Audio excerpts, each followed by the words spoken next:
Back from D.C. with Buck Martinez, Matt Vasgersian, and right to A.J. Hinch's starting lineup card for Game 5 of the Fall Classic this year. He'll lead it off the same way he has throughout the series with Springer, Altuve, and Bradley. Alex Bregman set a World Series record for RBIs in a single game by a third baseman last night with 5 driven in. Gurriel and Alvarez follow. Yordan Alvarez making his first start in D.C. in this portion of the series. He's only appeared in the outfield 9 times during the regular season. It'll be Correa, Maldonado, and Cole to round it out. And it's time for Joe Ross to take the ball, something he didn't think he'd be doing a few days ago. No, not at all. He's a 26-year-old right-hander, former #1 pick of the San Diego Padres. He came in a trade along with Trey Turner from San Diego. He has thrown the ball well in this series. He came in relief in Game 3. 2 real good innings. He allowed just no runs on 1 hit, and he's got a good fastball. But the key for him, he's got to get ahead with that fastball to really neutralize this potent lineup. Springer, Altuve, and Bradley in Game 5 is underway with the strike.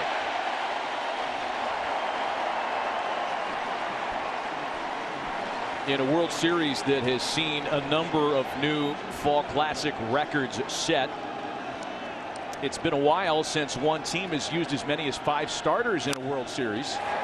Got to go back to the 1980 Phillies to find the last time that took place, and Joe Ross making 5 starters in 5 games on the mound for the Nationals tonight. Patrick Corbin started, went 6 innings in the game last night, and he really jumped on Corbin early in this game. Very aggressive. They had 4 consecutive hits, all coming with 1 out in the first, and they scored a couple of runs. This is a good 2-seam fastball right here that jams George Springer. If we thought this place was electric for Games 3 and 4, this switch to Joe Ross has really energized the fan base here as they're doing their best to empower a 26-year-old without a lot of big game experience. You had mentioned that when Joe Ross came out of the Nationals dugout and went toward the bullpen to get ready to warm up, the crowd stood on his feet and gave him a terrific round of applause. And they're really behind this team right now, even though they have lost the 2 games here in Washington. 2 balls and 2 strikes is the count to George Springer. An unseasonably mild evening yet again in our nation's capital. 72 degrees. It was shirt sleeves and shorts throughout the afternoon, and barely a need for a jacket tonight. Just a gorgeous evening for baseball. The 2-2. Now you can see that Springer's late on that fastball, so Ross's fastball, a little play, and he's been able to get it in the strike zone early in this at bat. There are no restrictions on innings or pitch count for him. He made 8 starts from the 2nd of August to the end of the season, so they're confident as long as he's effective, they'll stay with him.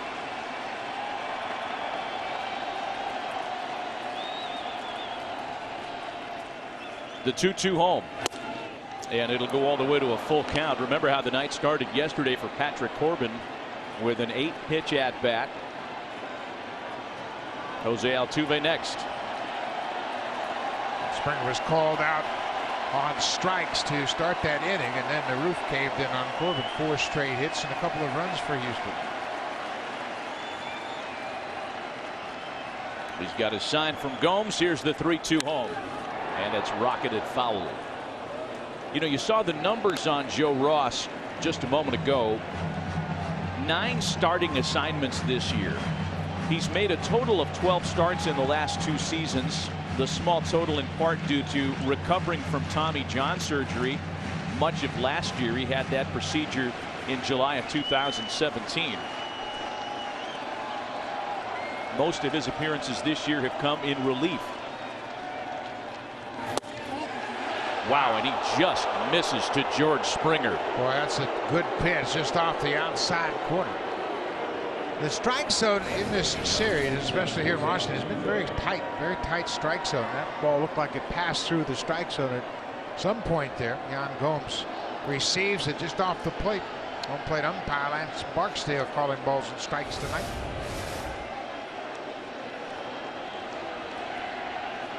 Gary Soderstrom, the crew chief who had the plate for Game 3, is up the left field line tonight. And again, the veteran Lance Barksdale behind the plate. So the leadoff walk brings up Jose Altuve. 2 more hits for Altuve yesterday, making him 8 for 20 in 4 World Series games so far this year.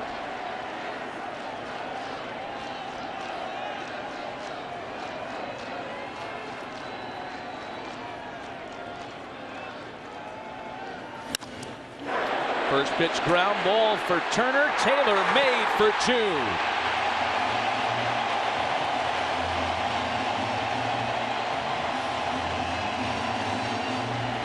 That'll let everybody breathe in this ballpark. A double play, and they get Altuve. He goes after that first pitch, and it's a tailor-made double play ball to the shortstop.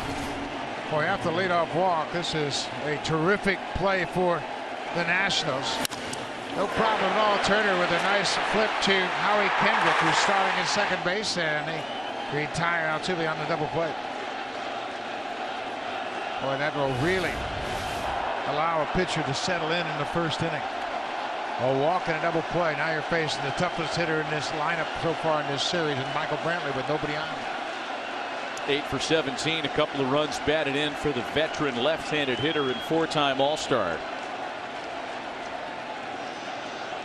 It is as tough a top of a lineup as there is in baseball, evidenced by the fact that Brantley, Springer, and Altuve are the only Astros in franchise history to record 3 straight multi-hit games within a single World Series. Michael Brantley, just one of the best hitters in all of baseball year after year. He's got a great approach to play, not a whole lot of movement. He never really commits early. He's anxious to target the middle of the diamond. He's going to stay up the big part of the field. 8 hits in the first 4 games. Been almost 20 years since Todd Zeile accomplished that with the 2000 Mets in their World Series loss to the Yankees. And it's a ball and 2 strikes to Michael Brantley.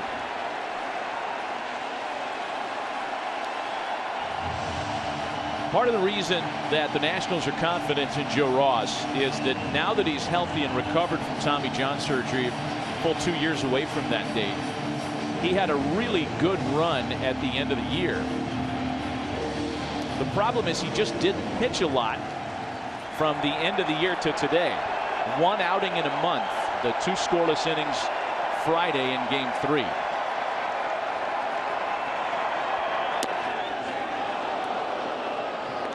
Two balls and 2 strikes. You know, but it is possible for a pitcher to stay relatively sharp even though he doesn't pitch, unlike a hitter.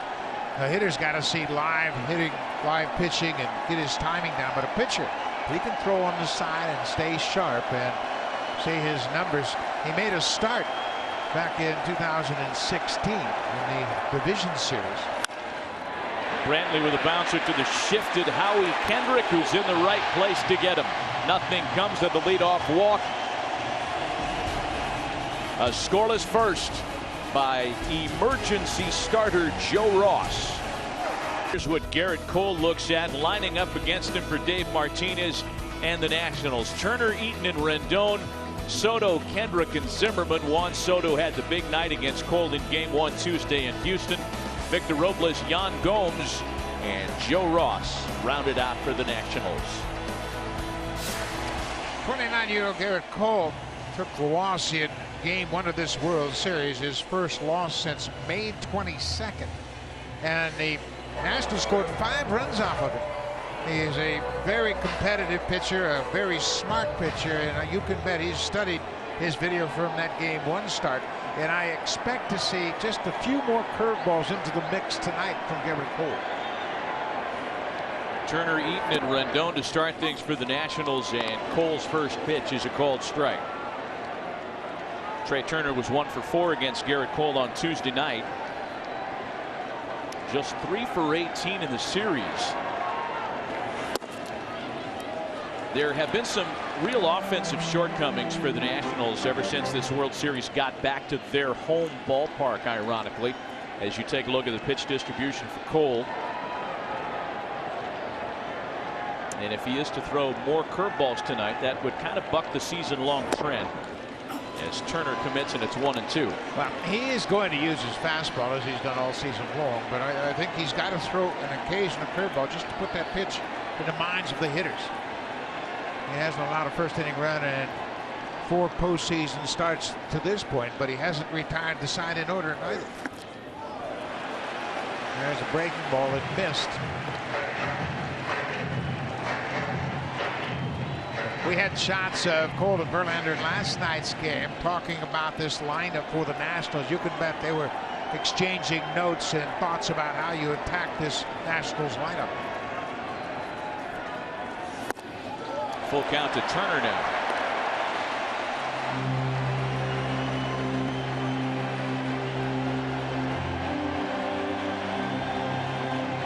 A scoreless first and a full count to start the bottom of the inning has the fans on their feet. The 3-2. Garrett Cole's postseason ERA in 4 starts at 1.82 is the lowest by an American League pitcher in a single postseason since what John Lester accomplished with the 2013 Red Sox, when he had a postseason ERA slightly lower at 1.56. Turner fades a fly ball toward the stands. That'll get out of play. Another thing that is so impressive about Garrett Cole is he's pitched at least 7 innings in each of his first 4 postseason starts, something that hasn't been done since Madison Bumgarner did in 6 starts during the 2014 postseason. So when he goes out there, he expects to pitch deep into a game. Yeah, what made that so unusual with Bumgarner being a National League pitcher, so many opportunities to double switch and get him out of the game. He's too good a hitter. Simply put. Here's the 3-2 once again, and Turner continues to spoil off pitches. Well, this is a very confident Nationals team, even though they lost the first 2 games of this series, and then they got the bad news that Max Scherzer wasn't going to start. But sometimes those types of things will cause a team to rally around the fill-in starter, Joe Ross. Joe Ross is off to a good start, good inning under his belt. And Cole finally takes care of Turner. From a cutter right there at 92 miles an hour to the inside part of the plate, and Turner goes down after a long at bat. 9-pitch strikeout opens the bottom of the first for Garrett Cole. You see that spin on that cutter. He tried to go down and away with it, but still is so hard and started on the inside part of the plate that Trey Turner swung right underneath it. Here's Adam Eaton now. He was hitless yesterday. This will be an interesting matchup to watch all night long. A.J. Hinch telling us, the Astros manager, that they have sensed Adam Eaton looking left field the entire series. And we'll see how Garrett Cole responds to a guy that's trying to pull off and hit everything the other way. That's the type of hitter he is, and I really respect that. He knows he's not a power guy. He's not going to hit the ball out of the ballpark, so get something up out of the plate and slap it to left field.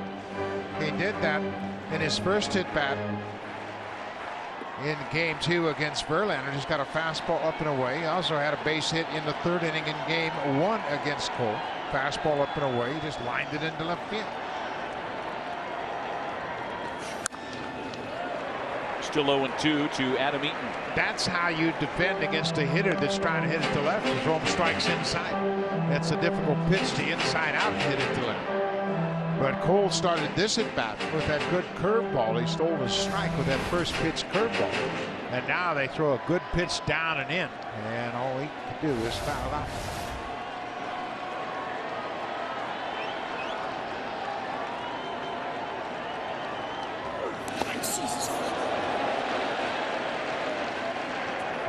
Ball and 2 strikes on Adam Eaton.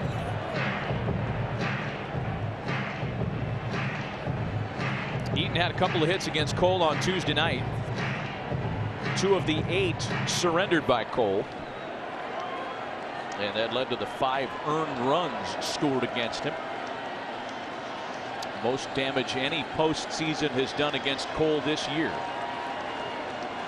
So ball and 2 strikes.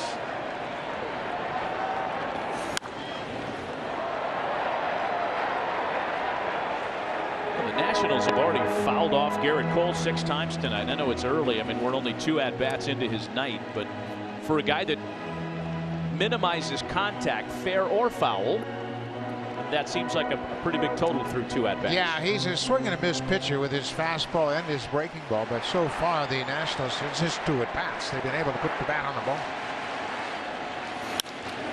Eaton into center field. The ball pretty well hit. Springer has it in his sights, however, and makes the catch. Boy, I love this ballpark just for that reason right there. It's a spacious ballpark, and there's plenty of room for pitchers to pitch. You keep the hitters in the middle of this ballpark, and you have good defenders. They're going to run down those hard-hit balls. And that's all pitchers ask for. Just give me a place to get a guy out if I give up contact. And this is a well-hit ball to center field, but you can see how much room Springer has. It's 402 feet to straightaway center. And it's a great pitcher's ballpark. There are a lot of spots in this ballpark that you can give up hard contact to. Anthony Rendon had a couple of hits in last night's loss. He was hitless against Cole in game 1 and takes a strike to open his first at-bat tonight. Now, watch how Cole attacks Anthony Rendon, and Rendon's a very good low ball hitter.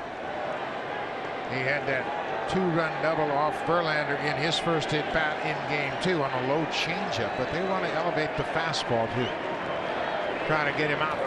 There's another breaking ball. He's used that early. Routine play for Springer, part of a 1-2-3 start to the night for Garrett Cole.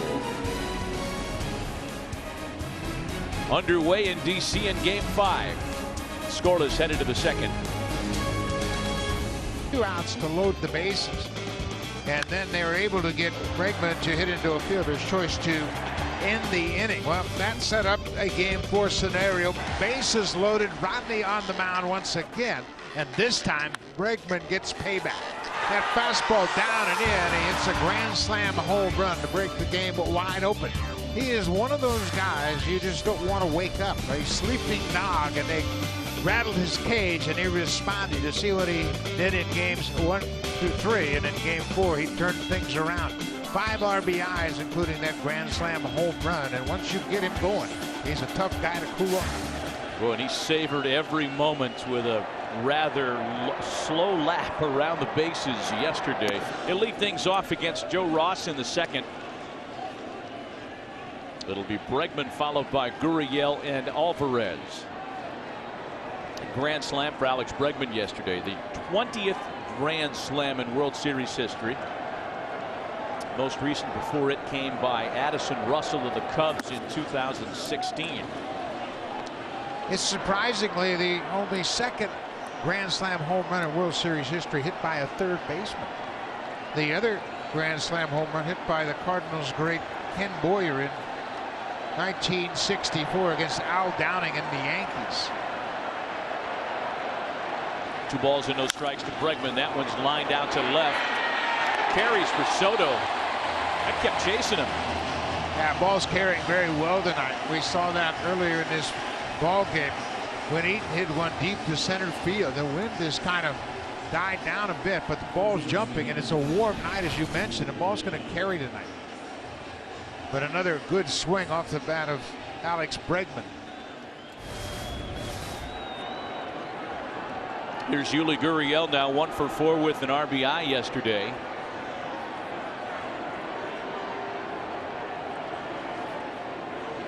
The hit yesterday for Gurriel, his 42nd career postseason hit.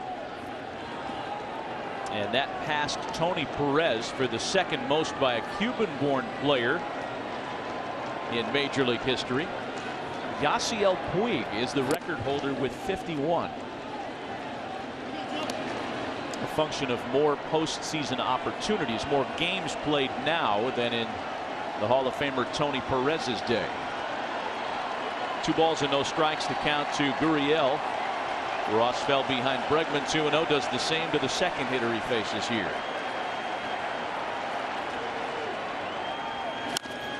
Gurriel tops it past Ross. Turner's got to hurry. He won't have a play either. And that's the first base hit of the ball game. Now, once it went off the glove of the pitcher, Joe Ross, it was kind of a do-or-die situation, and Trey Turner tried to barehand it, but couldn't make the play. It'll be an infield hit for Gurriel, his 43rd postseason hit. And Turner knows this. The only chance to throw him out is to barehand it, but he couldn't come up with the ball, so it's a one-out single here in the second. So that'll bring up tonight's Astros left fielder Yordan Alvarez, a player who saw the overwhelming majority of his time during his rookie season this year as a designated hitter. But A.J. Hinch wanted his bat in the lineup for Game 5, and this was not an inclusion specific to Joe Ross.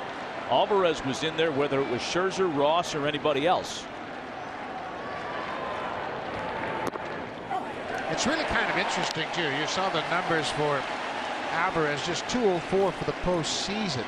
It's not like he's really swinging a hot bat, and they sacrifice a lot of defense when outfield defense in this ballpark is really important. He's only played 10 games in the outfield all season long, and he's a natural first baseman. That's what he played in Cuba. Gurriel at first with one gone.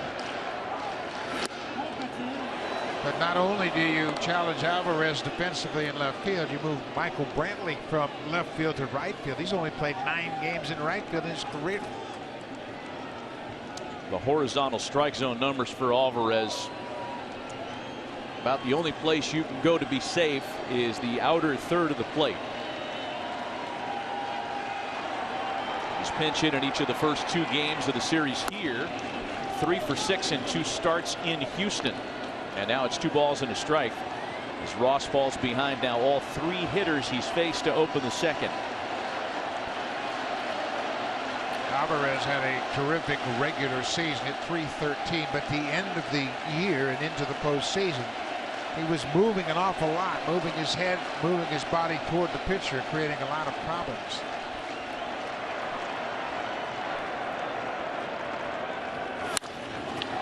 Well hit to center field. Robles can go get it with the best of them, but nobody's going to go up and get that ball.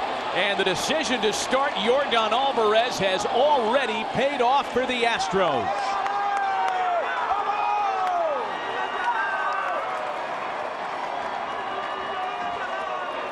I mean, that got out of here like a 2-iron in about 2.5 seconds. Yeah, we talked about how well the ball was carrying, but Alvarez with tremendous power in a big part of the field, and 27 home runs in a regular season.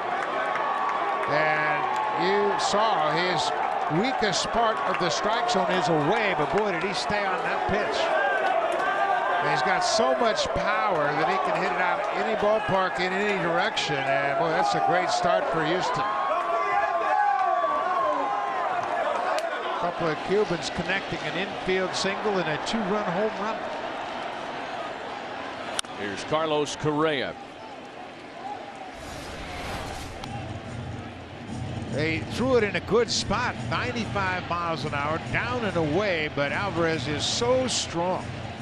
When he puts the barrel on the ball, not many ballparks going to hold this, and Robles identified that it was at least going to be off the wall, and it carried right out of the ballpark. Houston has scored first in every game played here in D.C.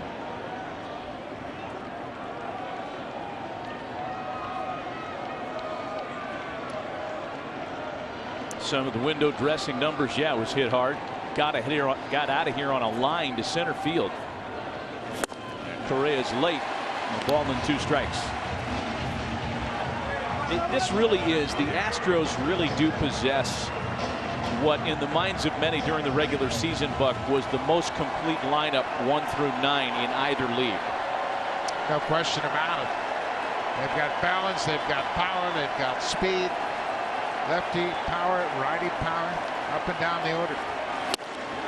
And Correa's a strikeout victim on a 95-mile-an-hour fastball.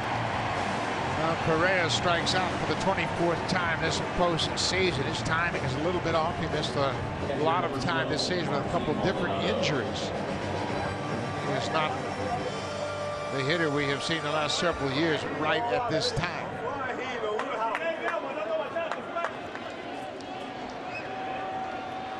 Two gone with 2 runs in now for tonight's catcher Martin Maldonado.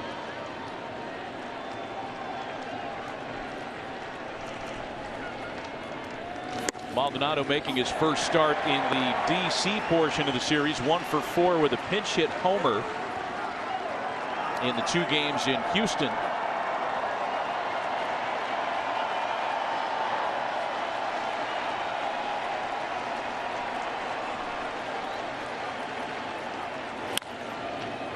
And Maldonado behind 0-2.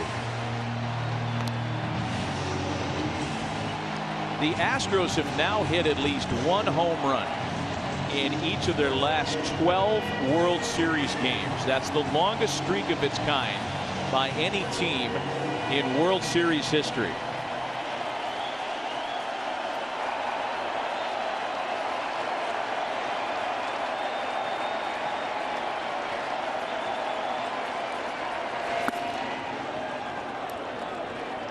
Ball and 2 strikes.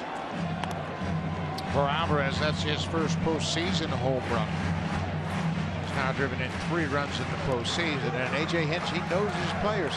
He liked the matchup to get Alvarez into this game. And remember, Alvarez was going to start against Max Scherzer. He was going to be in there no matter what. And he comes up with a big hit early. Off the end of the bat for Ross. Maldonado retired. But once again, the Astros, who've scored 9 runs in this series in the first 2 innings combined, do it again early. And it's the Cuban-born rookie Yordan Alvarez who supplies the power. To the bottom of the second, 2-0 Houston.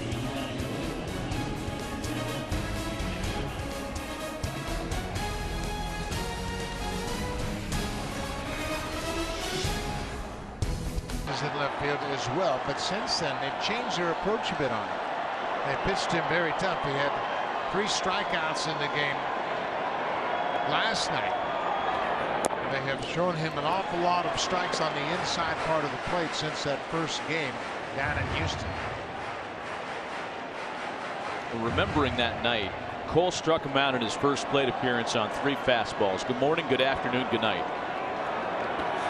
And then, as you mentioned, the breaking balls away were of the variety that Soto had no problem with, and he went on to double and homer in his next 2 at-bats.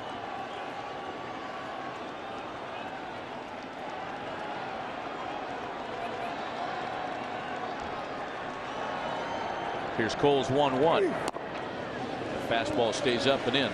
Trying to come inside, make him aware of that inside part of the plate to keep him from diving and covering that outside pitch. Soto lined out to Bregman in the shift in his first at bat last night against Urquidy. And there's a base hit into right. First base runner of the game for the Nationals.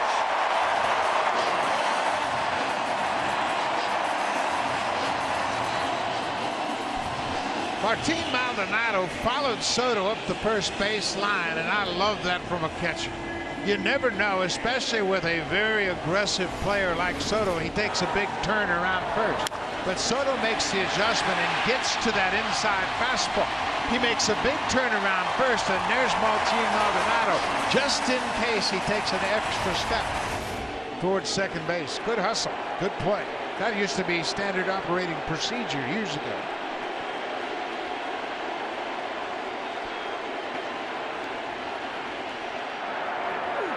Here's Howie Kendrick now. That's into right center field. Soto wraps around to third. Here come the Nats.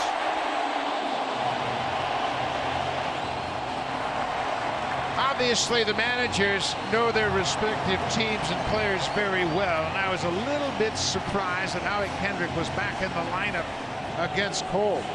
He had 3 strikeouts in an 0-for-4 night last night, but Dave Martinez didn't hesitate, put him right back in the lineup, and Kendricks comes through for him with a base hit in his first at bat.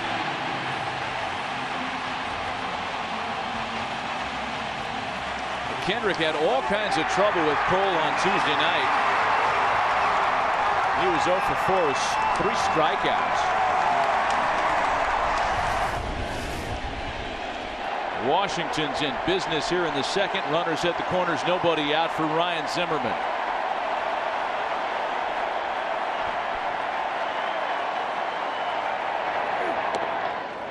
slider's in for a strike.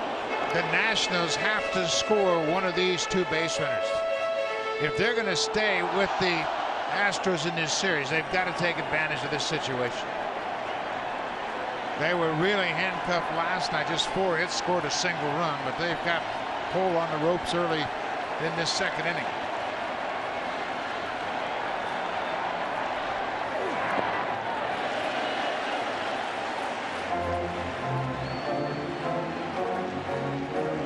Well, Houston happy to concede the run for a pair of outs as you take a look at Cole once again turn over a slider. They're playing in double play depth. They'll concede Soto if they can get the ground ball to clean up a pair of outs.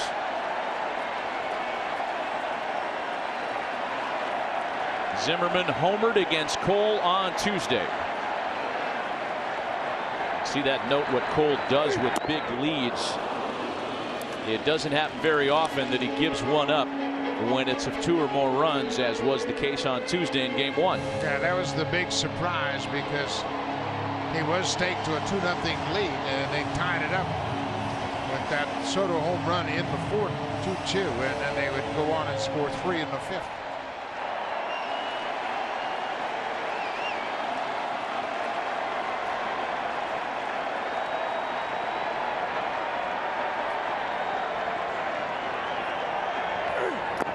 And Zimmerman's a strikeout victim as Cole finishes him off with a slider. You got to put the ball in play there, and Zimmerman hasn't been the same hitter since he had to bail out in the 5th inning of Game 3 on Josh James. That fastball up around his head, and this ball is way off the plate, and you can see he waves at it. Another breaking ball, and Cole's thrown a few breaking balls early in this game. Yeah, that was actually his knuckle curveball that he got him with. He's kept that one in his pocket until now. Yeah, we had talked about the possibility that he was going to use that a little more tonight, and it serves him well. So here's Victor Robles, a very tough man to double up. In over 600 plate appearances, Robles bounced into a double play on only 6 occasions. Boy, oh boy, Maldonado got crossed up, and he was fortunate he was able to catch that thing, and he caught it in an awkward position in his hand. You could see him take his catcher's mitt off his hand as that ball caught him flush in that left hand. Trying to get the feeling back in his fingers. Cole's given him a moment by walking around the back of the mound now. Same with home plate umpire Lance Barksdale. Leadoff singles by Soto and Kendrick. A strikeout to Zimmerman.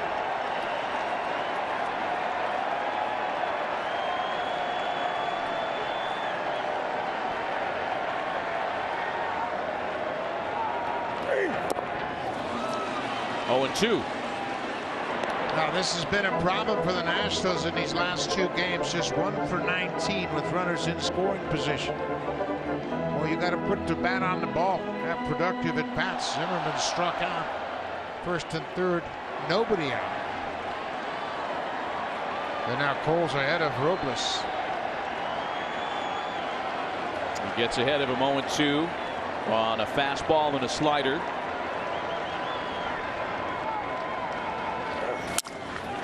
The bouncer to shortstop. Correa to Altuve. Back to Gurriel. The Astros turn to double play.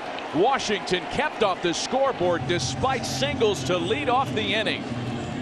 A masterful job of pitching out of trouble by 20-game winner Garrett Cole. The Nats home frustrations continue. Still 2-0 Astros.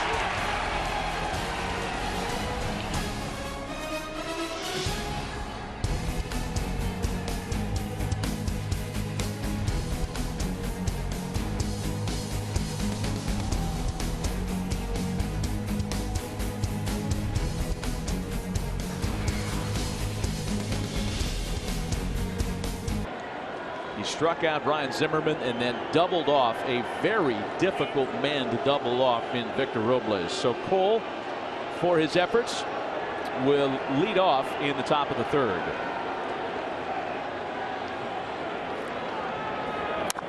And on the first pitch, a chopper for Rendon. Have not been many one-pitch outs in this series. And there's been a lot of discussion about the nature of the plate appearances here. A lot of grinder at-bats, long, deep counts, a ton of full counts, 15 of them in Game 3. What you just saw has been rare. Well, and that's what you want to do with the pitcher's spot. Be aggressive, make you put the bat on the ball, and try to retire him in as few pitches as possible. Economize on that pitch count. Haas has already thrown 33 pitches in this ball game. So the top of the order now, George Springer.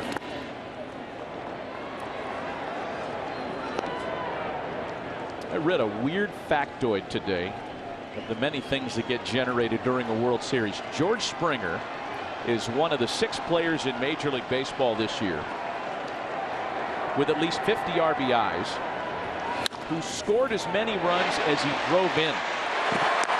Another good play by Rendon. 96 RBIs, 96 runs scored. One of the other players to have accomplished that, again there were only 6, is in this game as well. Juan Soto, 110 runs driven in, 110 runs scored. Well, I think it's the best true measure of a ball player's value is how many runs you score and how many you knock in. How do you keep score? How do you determine who wins? By as many times as you cross the plate. So guys that can get on base and score a lot of runs and also drive in runs, they're pretty valuable. 2 quick outs for Joe Ross, and now Jose Altuve, who grounded into a double play in the first.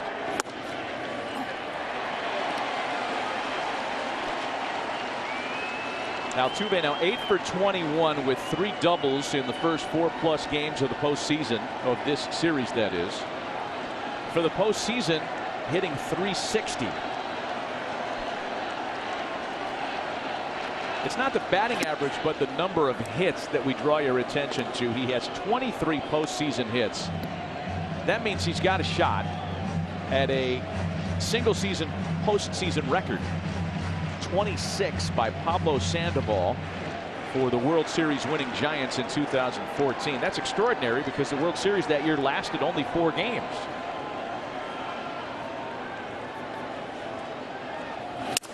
Broke his bat. And a flare that's going to drop in for a base hit. 2 hits away from tying the record. They can just flat out hit. It doesn't make any difference where the pitch is, how hard he hits it, whether he hits it on the barrel or on the handle. He has a knack for getting hits.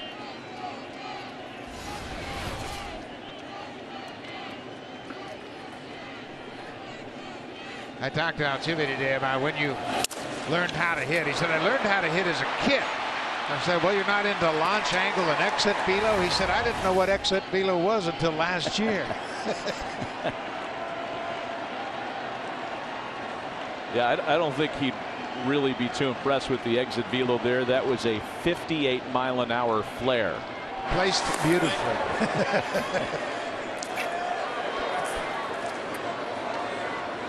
You know, exit velo is fun when it is applicable. If there's a starting pitcher that is constantly inducing broken bats and soft contact, his average exit velocity against is intriguing to me. But the way baseball statistics are going and the way that community speaks louder and louder every year, we're compelled to give you exit velo on every single batted ball. It's not always relevant. No, not at all. I mean, your eyes can tell you how hard the ball's hit. The players will tell you how hard the ball is hit. There's balls that skip past infielders, one hoppers into the outfield. Pretty easily you can tell it's going to be around 100 miles an hour off the bat.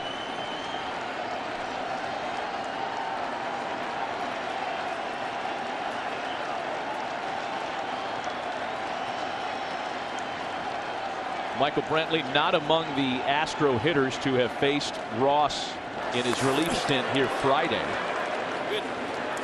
Grounded out in his first at-bat against him tonight. And no sooner do we finish marveling at Jose Altuve's bat-to-ball skills than we fawn over the same regarding Michael Brantley. Yeah, he's just a great hitter. 3 hits in the game. Scored a couple of runs in last night's game. His 3rd straight multi-hit game. 5th straight game with a base hit in the postseason. Altuve runs. Brantley sends a fly ball into center. Can of corn, as they say, for Victor Robles to retire the side. Nothing comes of the 2-out single. Heading to the bottom of inning number 3 and a 2-0 Houston lead.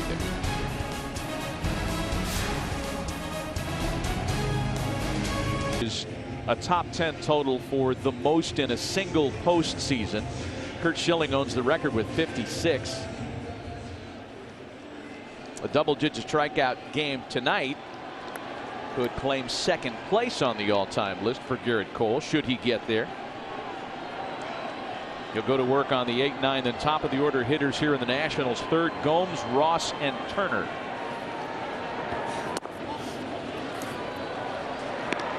Now, Cole can really pitch, and there's no doubt about that. And he had a terrific season, a 20-win season, but back-to-back singles for the Nationals to start the bottom of the 2nd inning, and they couldn't score a run.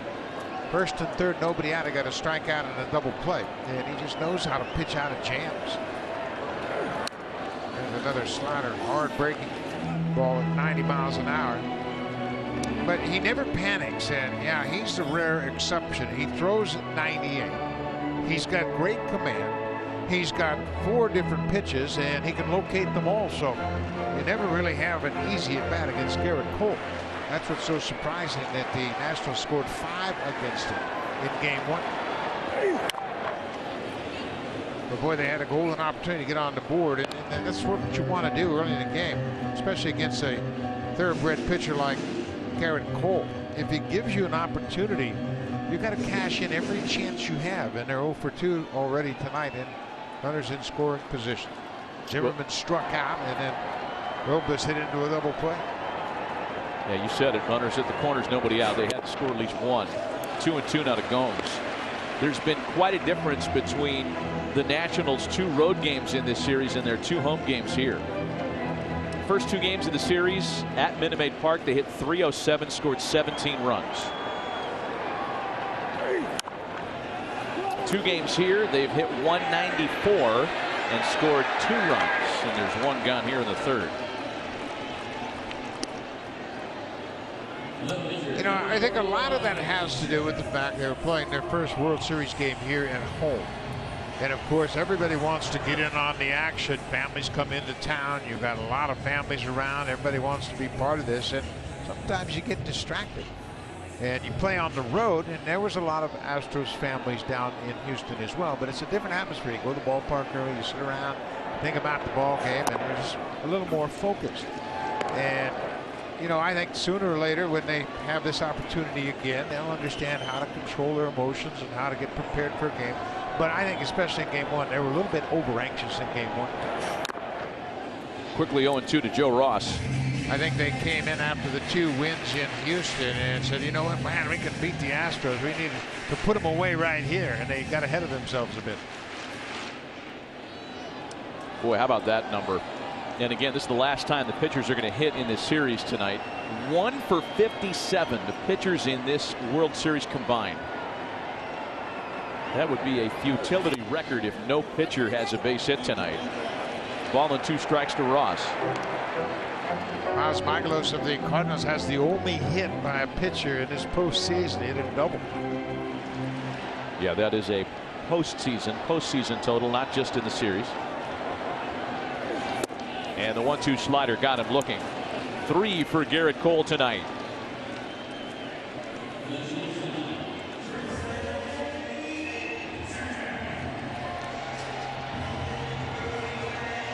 Back to the top of the order, Trey Turner, who struck out on a 9-pitch at-bat to start the bottom of the 1st. Again, the big story before the game tonight, and it really was a bombshell that hit social media like a ton of bricks. Max Scherzer scratched a neck and back injury that had troubled him earlier in the week. Really hit him overnight to the degree that he needed help getting out of bed and was unable to do much without assistance today. The hope is that if Max can get some therapy, they shoot him up with cortisone, he might be able to pitch later in the series. Because of that, they have kept him on the active roster. They could have replaced him, but I still hold out hope that he might be able to contribute later on in this series. Dave Martinez, we have a meeting with the managers before each game, and he gave us the heads up. Hey, Max is not going to start this game at 4 o'clock this afternoon. Cole thought he had him rung up. A ball and 2 strikes to Trey Turner. That low strike has been elusive for all of the pitchers in the 3 games here in Washington. They just haven't had the benefit of that low strike call. Into left, right at Alvarez, who is up to the task, and it's a 1-2-3 inning for Garrett Cole. Played 3 complete in Game 5. The Astros on top of the Nationals 2-0.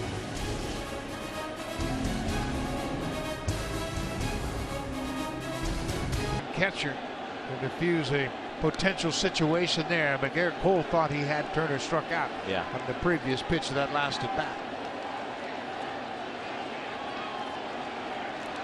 Alex Bregman, Yuli Gurriel, and Yordan Alvarez here in the 4th inning for the visiting Astros. Bregman hit a ball hard in the 2nd, but hit it right at Juan Soto in left.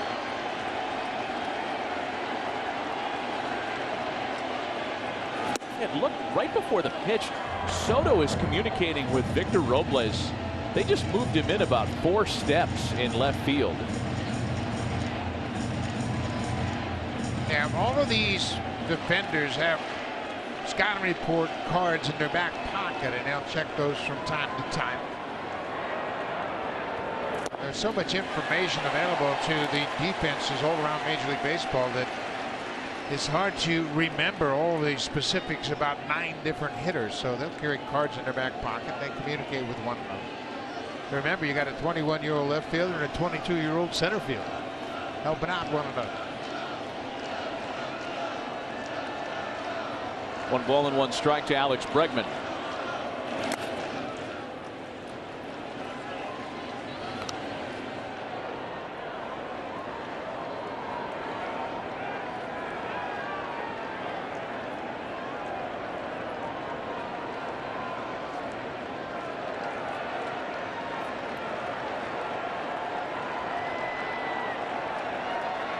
Ross walked the first batter he faced, then got the double play ball and round to a scoreless first. 2-run homer to Alvarez in the 2nd. Catches a corner to Bregman to even the count of 2-2.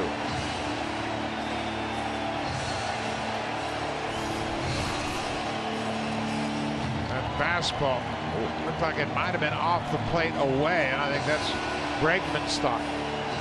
Thought he had a pretty good eye on that last pitch, but it's called a strike.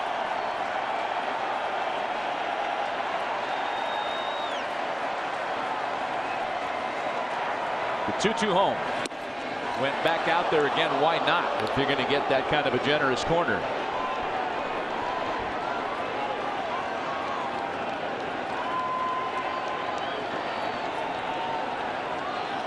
Full count to the leadoff hitter here in the Houston 4th.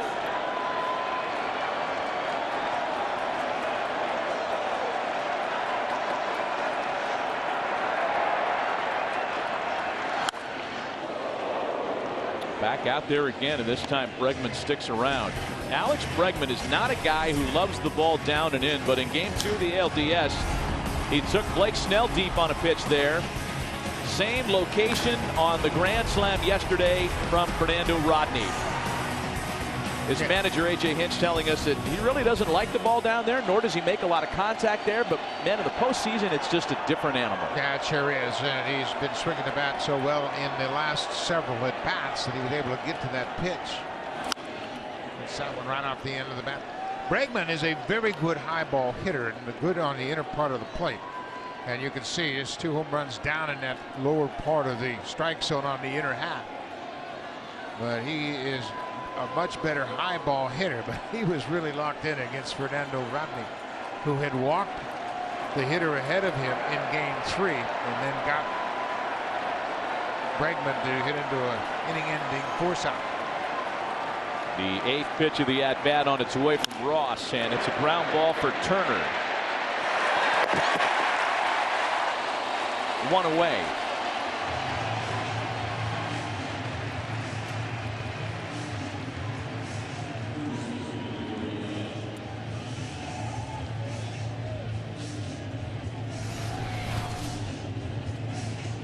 A good pitch at 96. That sinking fastball as Bregman tops it to the shortstop. You mentioned Joe Ross has all the weapons. He's got a good arm. Give up that 2-run, a home run, the only damage so far in this game.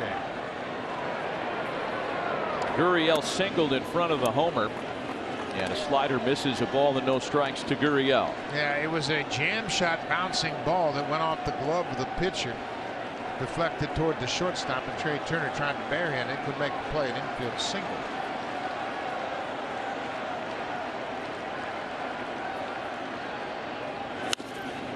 That's whacked into the corner, foul.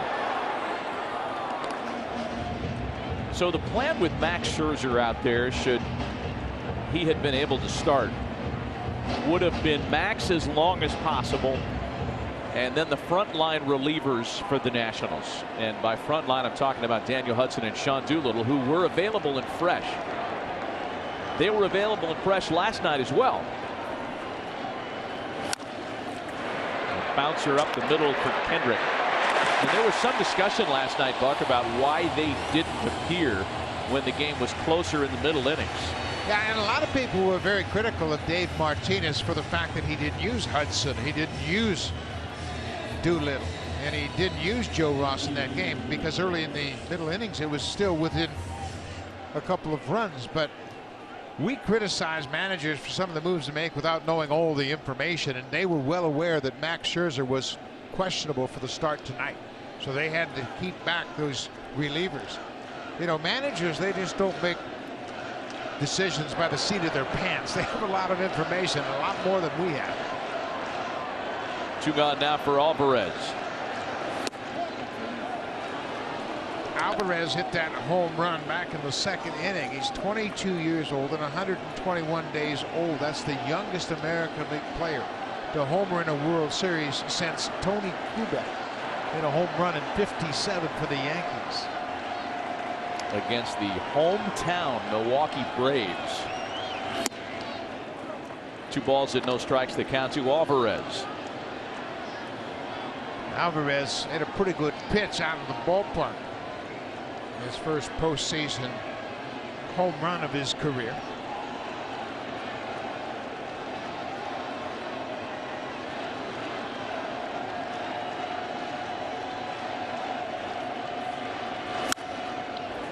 We had mentioned that the Astros had identified his problems at the plate were movement.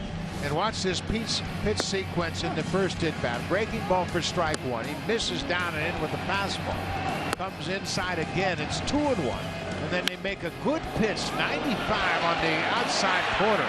And Alvarez is so strong, he hit it out of the ballpark to deep left center. He really covered that pitch. He hit 27 home runs in the regular season. 78 RBIs in 77 games. He is a slam dunk for American League Rookie of the Year. Here's another great age note. 2nd time in World Series history that multiple 22-year-olds or younger have homered, with Juan Soto going deep in Game 1.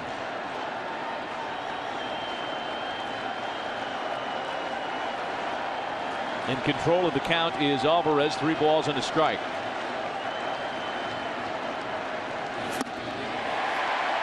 Full count.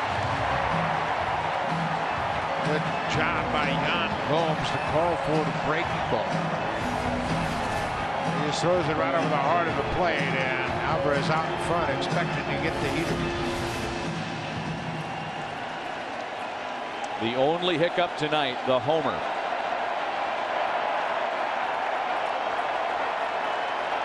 (3-2). You know, we met with A.J. Hinch after the news had reached their clubhouse, and we asked Hinch, how did you find out that Max Scherzer wasn't starting? He said Alex Bregman walked in with his phone and says, is this true? He saw it on social media that Max Scherzer was scratched.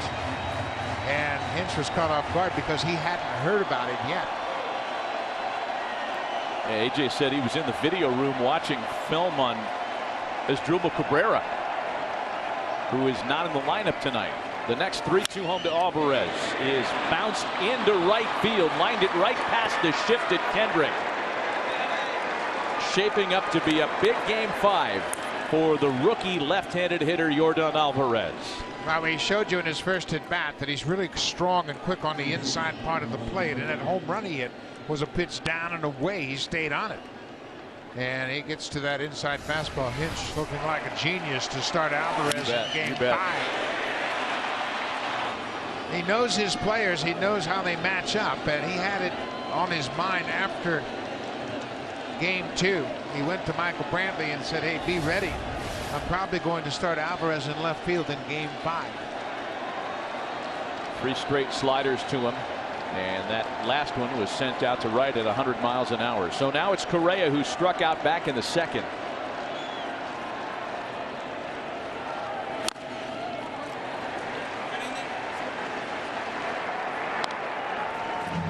Correa asking the home plate umpire if that was indeed a strike, and he got confirmation of that. That was a good 2-seam fastball moving in toward the right-handed hitter.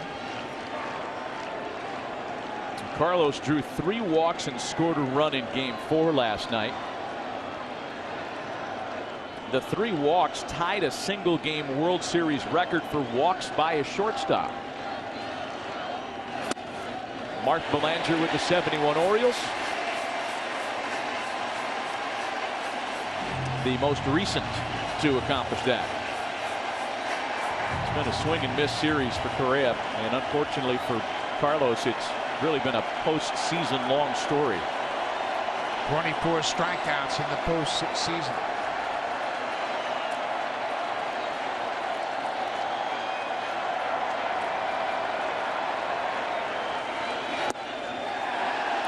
Just able to check his swing on a slider.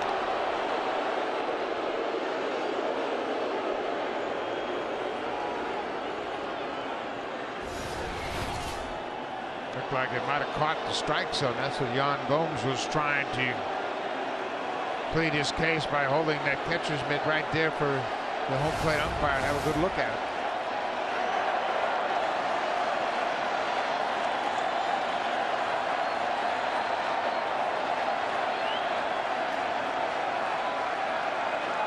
Ball and 2 strikes to Correa. Another slider, that one fouled away.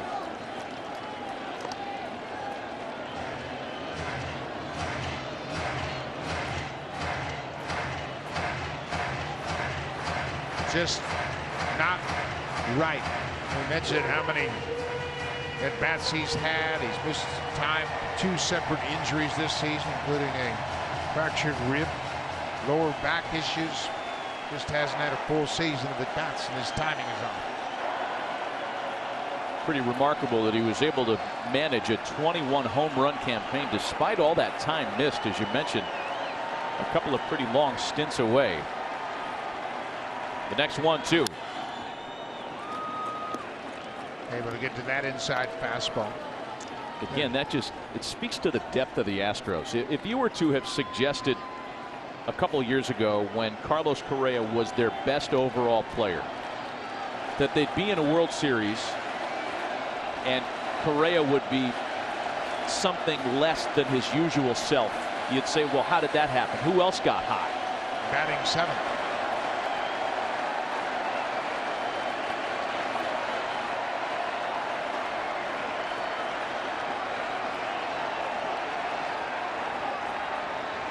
The next 1-2, and that one bounces away. It'll give Alvarez a free 90 feet. That's a tough block for a catcher. That hard slider in the dirt to his right, and Gomes just couldn't get over in front of it. It bounced off his chest protector. He never got in front of it, never squared it up, and you can see how his body is angled and skips right off his ribs over to the backstop. Didn't get shifted far enough to the right to play it off his chest protector. This has turned into a much longer inning than it looked like when Bregman and Gurriel were retired. This will be the 25th pitch of the inning. Ross, who breezed through the 3rd on a total of 8 pitches, having to work a little harder here. Runner in scoring position in the 2-2. Correa hits a ball to deep left, and that one's going to go 4-0 Astros.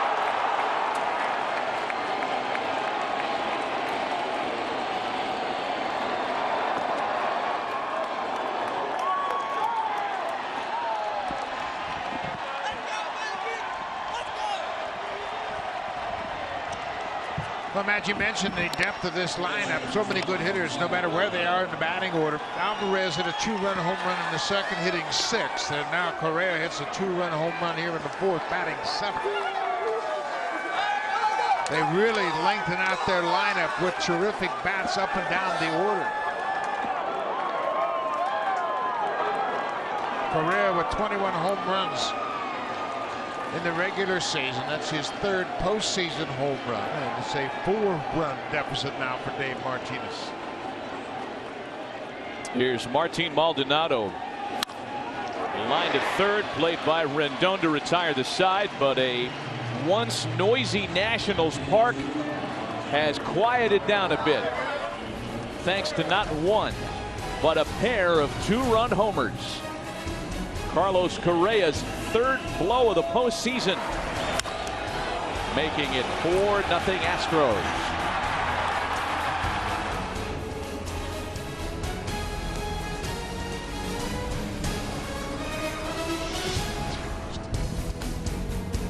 DR just 7 months into his first term.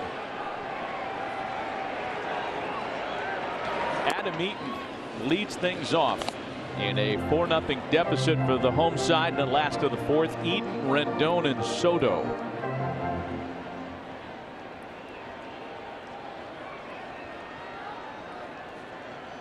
Eaton was hitless yesterday. Line to center to culminate a long at bat tonight. And there's a curveball that has him behind 0-2. Another curveball that he has used a couple of times tonight in key situations, and he gets a swing and miss from Adam Eaton.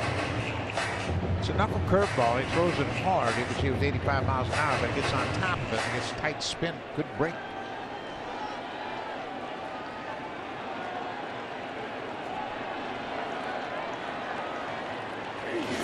Comes right back with it again. Foul tipped apparently at the plate, and it's still 0-2.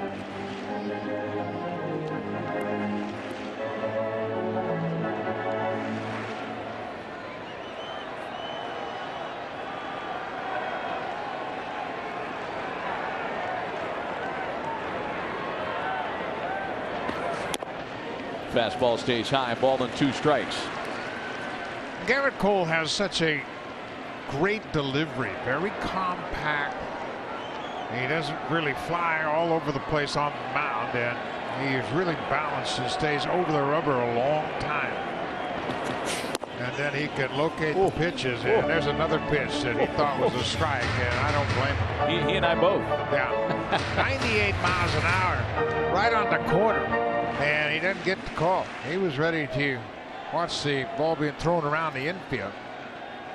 That's Barksdale has called a couple of good pitches off the plate. Got him that time. Might have been a little payback, a little makeup right there. That ball looked like it was off the plate outside, and that Eaton's letting them know about it. The breaking ball looked like it was off the plate away. Eaton is called out on strikes. He saw 3 curveballs in that at bat.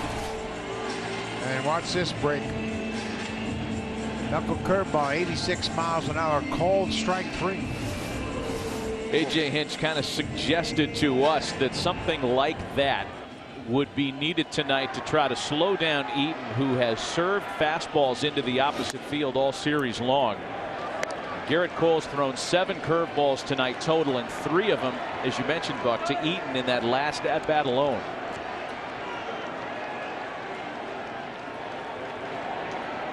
Ball and no strikes to Anthony Rendon. And one thing hitters will constantly tell umpires is, hey, this guy doesn't need any help. Rendon flied to center in his first try tonight. He's hit in 11 of his last 12 postseason games, dating back to Game 2 of the NLDS.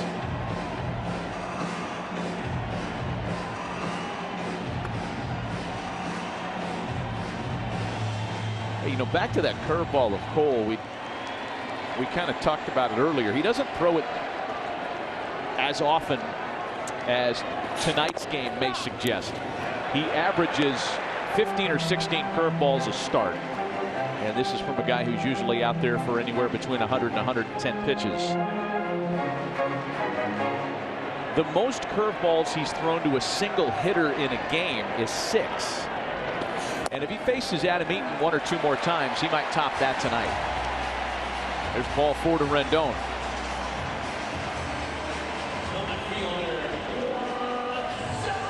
Well, great pitchers like Gerrit Cole might give you 1, maybe 2 opportunities to break through against him, and the Nationals already had the golden opportunity in the second. They couldn't cash in on.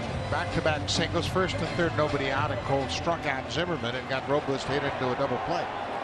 You're not going to get many chances against the thoroughbreds like Cole. Here's Juan Soto now, singled on a changeup to lead off the second.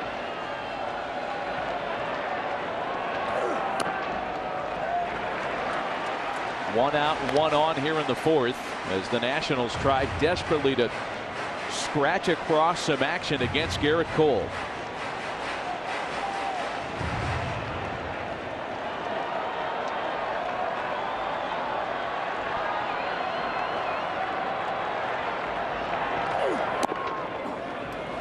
A strike to make it 1-1. Yeah, he's gotten a good feel for that breaking ball. And he's never going to get off of his fastball. That's his bread and butter pitch. He's thrown it as high as 99 in this ball game. But it certainly is complimented when he can get that curveball into the strike zone.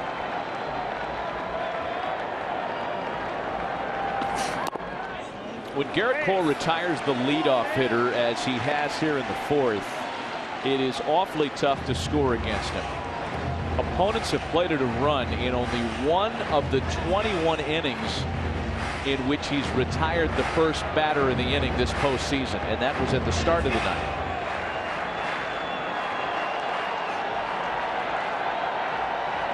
Make it 1 of the 23 innings through Game 5 this evening.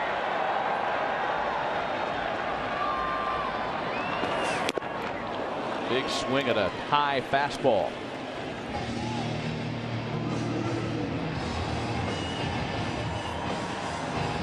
Soto, a terrific fastball hitter, and he hit a fastball off Cole for the home run in Game 1.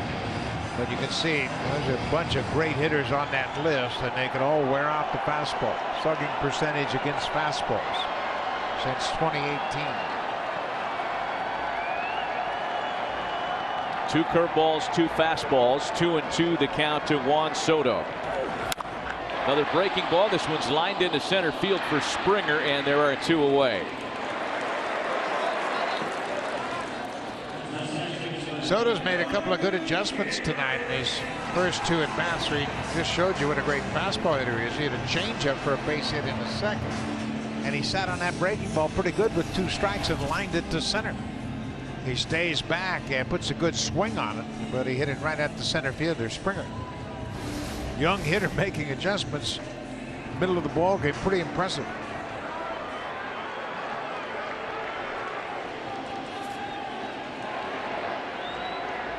Howie Kendrick singled on a fastball back in the second, and that's when it looked like the Nationals had a great opportunity to get to Cole. They had runners at first and third with nobody out.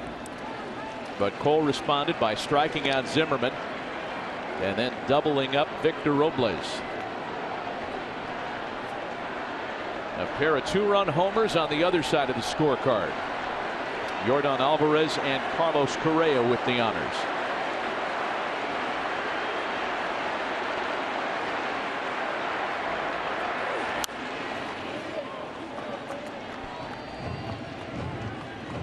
Let's take you back to the second. Well, he gave up back-to-back singles to start that inning, and then he had Ryan Zimmerman at the plate, and Zimmerman waves at a breaking ball well off the plate, and then he gets Robles hit one off the end of the bat, a 6-4-3 double play to get Cole out of that jam. It was a great opportunity, and man, the Nationals got to be thinking about not being able to get at least 1 run in that situation. At the time, it was a 2-0 game. 2 balls and a strike.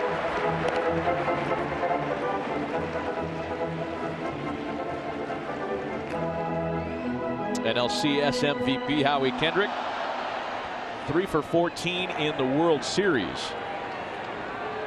Been very good with 2 outs in an inning, as those numbers indicate.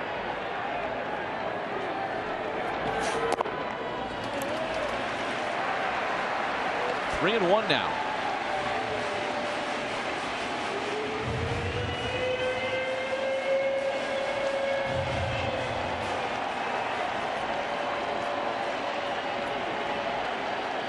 In game 1, the Nationals did such a good job attacking Cole's fastball, in part because he didn't have as sharp a breaking ball as he appears to have tonight. There's a fastball hit to the shortstop, Correa, to retire the side. Another left stranded here in the 4th. 4 clean innings by Garrett Cole to the 5th inning in game 5. Houston continues to lead in to go to work against Ross here, leading off the 5th inning. You know, we're reminded of that slogan around here in D.C. Finish the fight is how they've kind of built things around here. The Nationals, unfortunately for them, have not managed much of a fight against Garrett Cole tonight. And he'll lead things off in the 5th. Cole, then Springer, and Altuve. Garrett Cole had a strikeout game in May of last year that A.J. Hinch calls his favorite Garrett Cole game. He was dominant on the mound, absolutely dominant. 16 strikeouts against the Diamondbacks. However, he was personally responsible for 21 strikeouts because he swung and missed and struck out 5 times himself. In fact, the last 2 times in that game, he never even swung the bat. He just struck out 5 times. 21 strikeouts that he was responsible for in that game last May.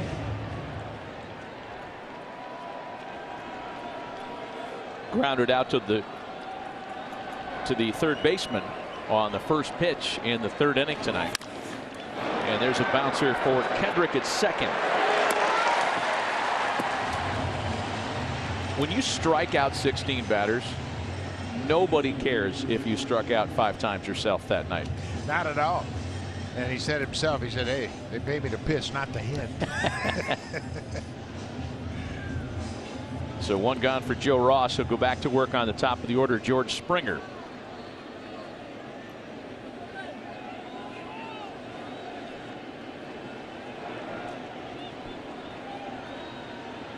Springer has walked and grounded to 3rd tonight.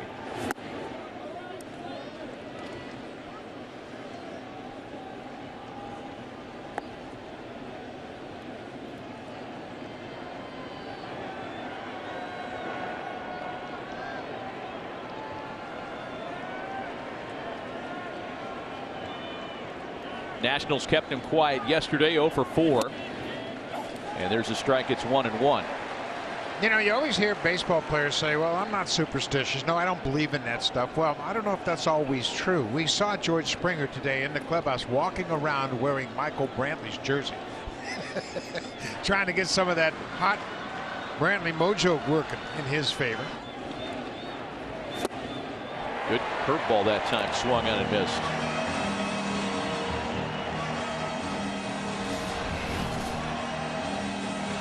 High breaking ball, breaks down and away, and Springer not close to making contact.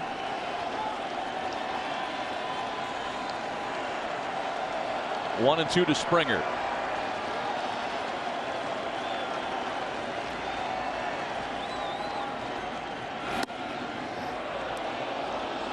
I guess if you're going to grab a jersey from anybody in that clubhouse, Michael Brantley's is the one you want. Yeah, and we asked him about it. Hey, looking for a little mojo, get some of that great Brantley swing working in your favor. He goes, absolutely. Springer coming into this game hitting 177 in this postseason. I'm sure he asked Michael if it was okay. This is not like a, Ruben Rivera grabbing Derek Jeter's glove and then running out the back door situation. Well, and Brantley's been a terrific mentor for Springer, who's a veteran in his own right, but at the same time, Brantley's helped him with some of his preparation, some of his game planning, and things like that. Michael Brantley's one of those players that commands respect, even though this is his first season with the Astros. He really has fit like a glove here. Full count to Springer, battling back to full. The 3-2 home, misses for ball 4. You saw Wander Suero up in the bullpen for the Nationals. First time they've heated anybody up down there, and you wonder how much longer the leash is for a guy that has had only 2 innings with the big league team in the last month. I think at first sign of trouble here in the 5th, we'll see Wander Suero. Suero faced just 1 batter and got a strikeout in the game last night, and he had a 1-2-3 9th inning in game 3. Jose Altuve has grounded into a double play and single tonight. Again, creeping up on Pablo Sandoval's postseason record for hits in a single season. 24 and counting this postseason for Jose Altuve.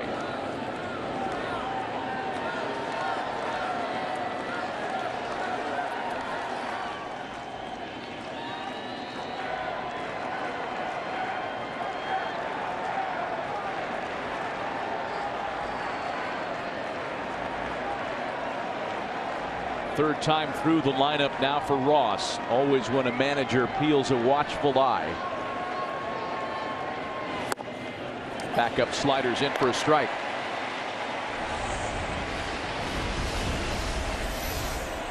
Altuve not only does he get hits, but he drives the ball. 13 extra base hits in a single postseason. 11 for him. He's closing in on Albert Pujols, who had 13. Cruz had 13 in 2010, and David Freese had that great series for the Cardinals. Recently retired David Freese, announcing his retirement at the start of the World Series.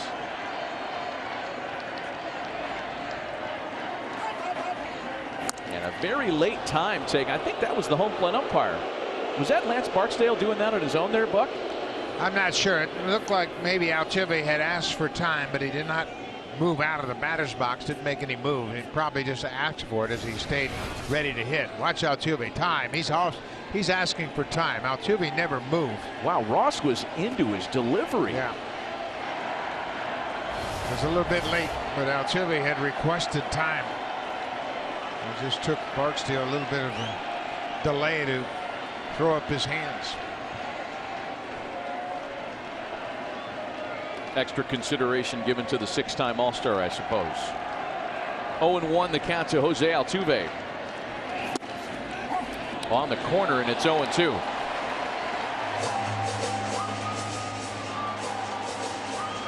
Joe Ross trying to grit out 5 innings here under difficult circumstances. An emergency starter.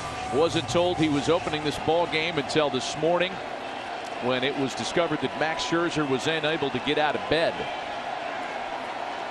Scherzer in significant back and neck pain and discomfort, hoping to pitch later in the series. 0-2. Another breaking ball bounced up the middle. Kendrick flips to Turner, and for the 2nd time tonight, they double off Jose Altuve.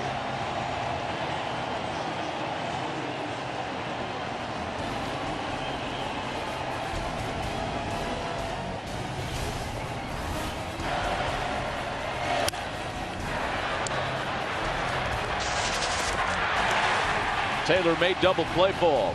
Gets Ross through 5. The Astros, however, continue to lead 4-0 Houston.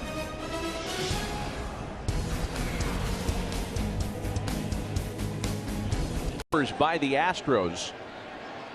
Yordan Alvarez and Carlos Correa making it a 4-0 lead for Garrett Cole, who goes back to work in the 5th. He's going to get a first pitch pop out as Zimmerman is retired. Ryan Zimmerman is now 0 for 8 since he was knocked down by Josh James in the 5th inning of game 3. That ball up around his head. He didn't get out of the way of it. It just missed him, and it really kind of rattled him. Played on the ground for quite a while, and since that pitch, he's 0 for his last 8. Tanner Rainey is now up in the Washington bullpen behind Joe Ross. We saw Wander Suero up. He was there in case Ross had encountered any difficulty last inning. Pitcher due to bat 4th here. And here's Victor Robles.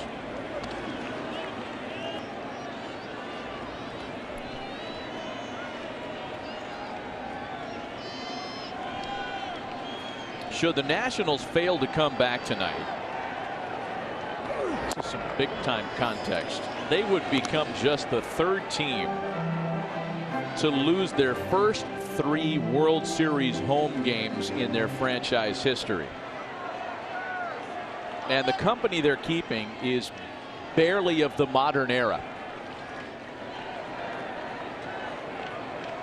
The Detroit Tigers lost the first 6 home games they played in a World Series between 1907 and 09. And the Chicago Cubs in 1906 lost all 3 of their home World Series games.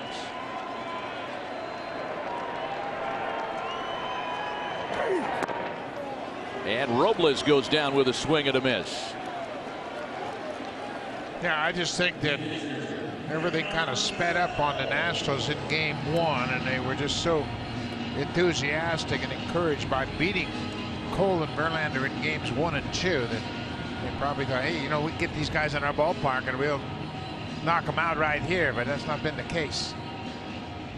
And they just haven't delivered key hits. There's no question about it. That's been a difference in these 3 games. They've had their opportunities coming into this game, 1 for 19 with runners in scoring position. As you see Matt Adams, who has come out on deck. Here's Yan Gomes now. What is your sense for what's going to happen if Gomes is retired here? Do they send Ross out for a 6th inning, or are they going to the bullpen regardless? I think they'll go to the bullpen regardless. I think they'll bring Rainey in and just say, you know what, we got 5 innings out of it. We're still within striking distance, and let's give the Astros a different look. Well, we'll get an answer to that question sooner rather than later. A very efficient 6-pitch 5th inning by Garrett Cole. And it doesn't look like Joe Ross is coming back to work. Tanner Rainey is the new pitcher for Washington, going to work in the 6th. Yeah, he is making another appearance in the postseason. He's done a nice job so far as he has worked out of some tough situations. This will be his 9th postseason appearance, and he's been a little bit inconsistent in his ability to throw strikes. It's really important for him to go ahead and throw the first pitch over the plate, because once he starts missing, it's difficult for him to get back. He needs to start throwing a strike and then go from there. But when he starts off the plate, he has a tough time getting the ball back into the strike zone. Michael Brantley, Alex Bregman, and Yuli Gurriel to face him here in the 6th inning for Houston.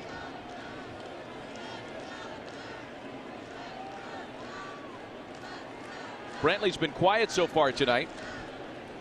0 for 2, and that in and of itself is news. Entered play 8 for 17 in the World Series.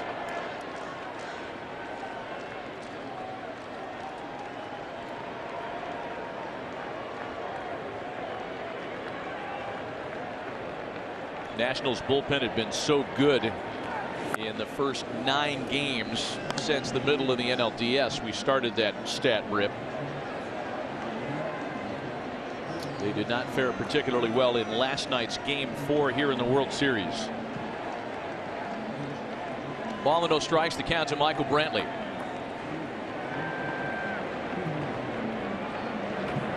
Michael Brantley, and we fawned over his skill set already enough in the series, but I think there's some other little numbers we'd like to bring up. He is that rare combination that makes contact and hits the ball hard. Among qualifying hitters during the regular season, only David Fletcher of the Angels had a higher contact percentage than Michael Brantley. But Brantley's hard hit percentage was significantly higher than Fletcher's and many other hitters. In the World Series alone, he leads all players with 9 hard hit balls.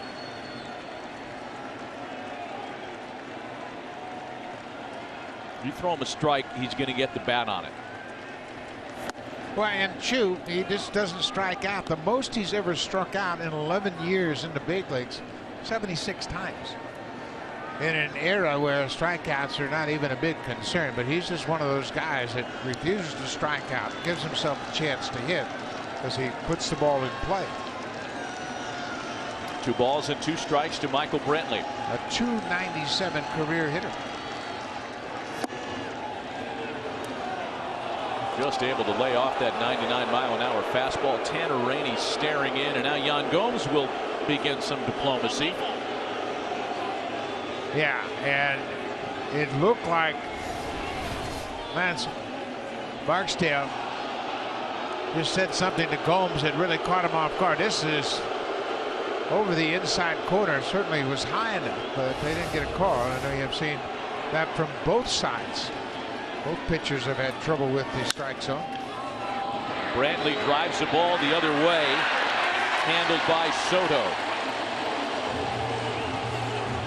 Well, we had talked about Alex Bregman the first 3 games of this World Series. He was 1 for 13, and in game 3, he had an awkward swing. He was really striding a very wide stride, and then in game 4, he shortened up that stride, and his timing is much better. What's the difference in the stride on the left game 3, on the right game 4? He cut down his stride about 5 or 6 inches, and that allowed him to get his foot down quicker, and that bat was through the zone in a much more timely fashion.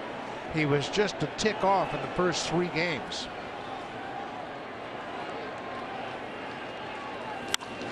One gone for Bregman here, and he sends the ball to deep left field. Soto's got room at the track, however, there are 2 away, and Alex knows he just missed that one.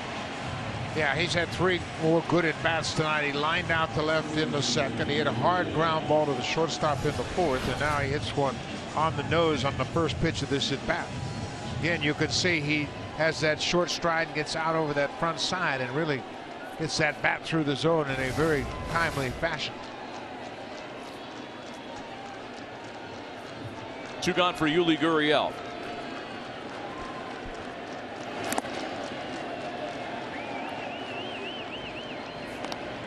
Gurriel has singled and scored in front of the Alvarez homer in the first.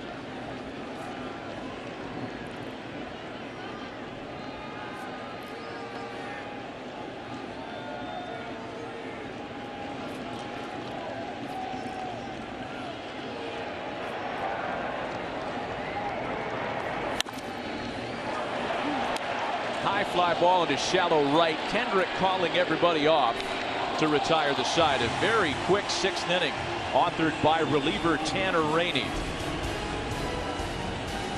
Nats need to get something going on their side of the score. Series here in Washington.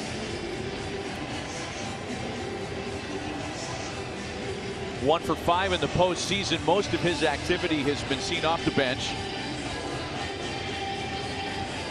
You know, it's got to be tempting for Dave Martinez here, Buck, and I'm kind of thinking about this out loud. Look, they haven't had a lot of guys on base, but from a manager's perspective, Dave Martinez is almost certainly racking his brain. What can he do to get the offense, to get the lineup jump started? Can he send a runner?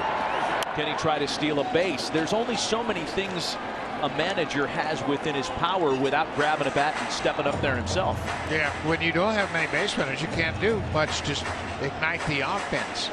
Send up a pinch hitter in this situation, leading off the 6th inning, and hope he gets on base. And he has been a very active pinch hit bat coming off the bench. With just 1 hit so far in this postseason. Over the top of a curveball, 0-2. But yeah, we've talked to Dave Martinez about, you know, mixing up the offense a bit, but there's not a whole lot you can do. And interesting, Sean Doolittle is starting to loosen up.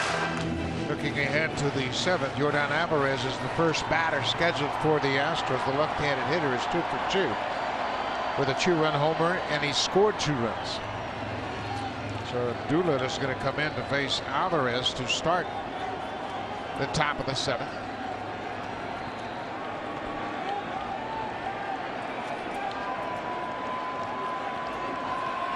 Oh, and 2 to Gerardo Parra.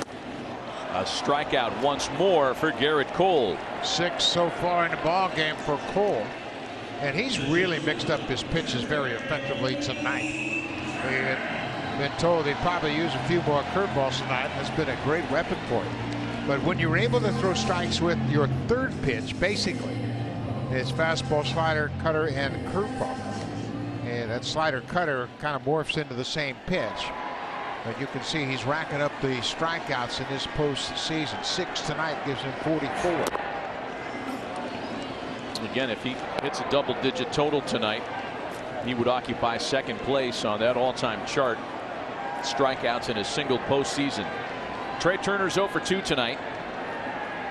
Hitless yesterday as well. Now just 3 for 20 in the series. It's one of the few pitches that Cole has come out of his delivery, and you could see after he threw the pitch, he reminded himself to finish toward home plate. He drifted toward the first base foul line on that last pitch.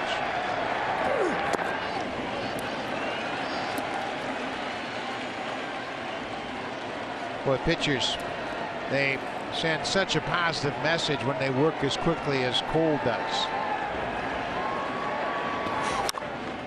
He gets the ball back. He's got the next pitch on his mind before he sees the sign, and he's ready to fire the next pitch in there. And why wouldn't you if you got the kind of stuff that he features? Oh, he's feeling good right now. 4-run lead.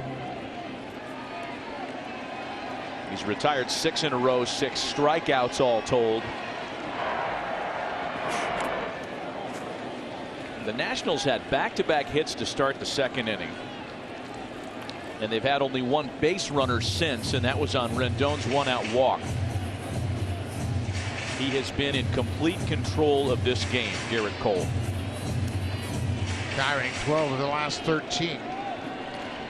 And we talked about it. Great pitchers, they might give you 1, maybe 2 opportunities in the course of a ball game to break through against him, and that 1 opportunity came in the second inning. Shook off Maldonado twice and comes back with a ball that's bounced to first base. Gurriel dives to the bag, just beating the speedy Turner. Boy, look out for your hands and fingers there. Well, Gurriel made a similar play on Turner in the 7th inning in last night's game. The same type of ball. It looked like it could be extra bases down the right field line, but Gurriel again gloves it and dives to the base just ahead of Turner, who was chugging up the line. A terrific play. That terrific look of him smiling as he makes the play on a swim move. 2 out, bases empty now for Adam Eaton, who's 0 for 2 tonight himself.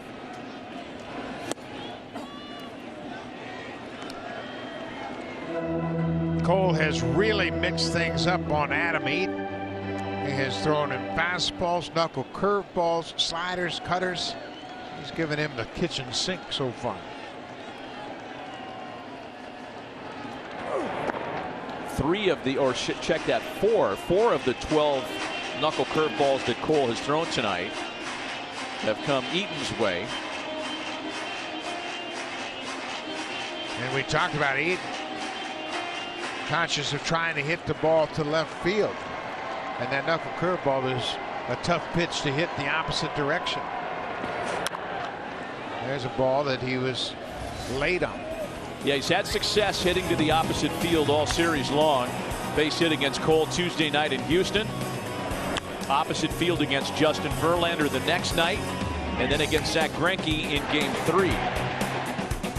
Yeah, he's just one of those hitters that knows who he is as a hitter. He just stays back and tries to slap the ball on the ground, on the line to left field.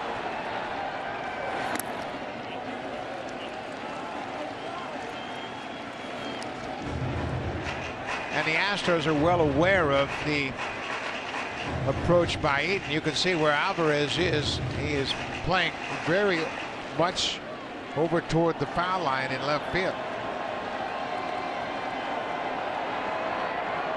2-2 with 2 out and the base is empty. Look out.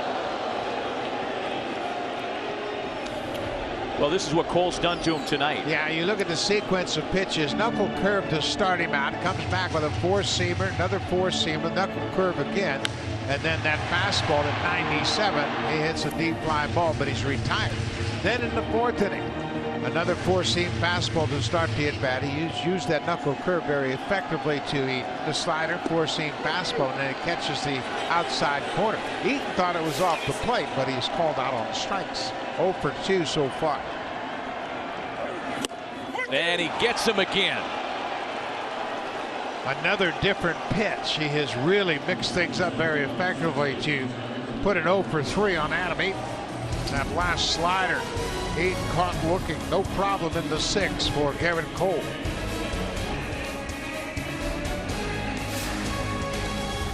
The 2 home run heroes for the Astros tonight. Alvarez and Correa lead things off as we go to the 7th in a 4-0 Houston lead.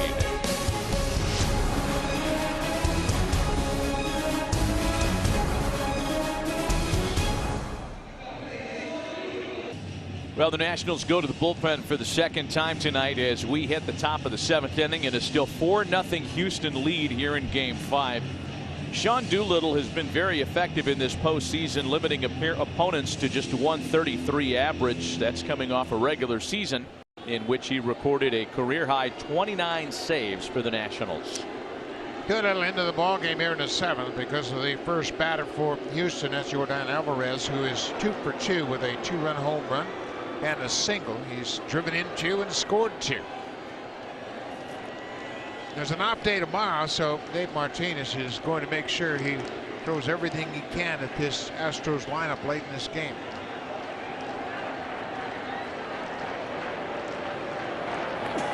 First pitch to Alvarez here is in for a strike. Alvarez has never faced Sean Doolittle, and there's nobody warming up for the Nationals, so Doolittle at least is going to have this inning.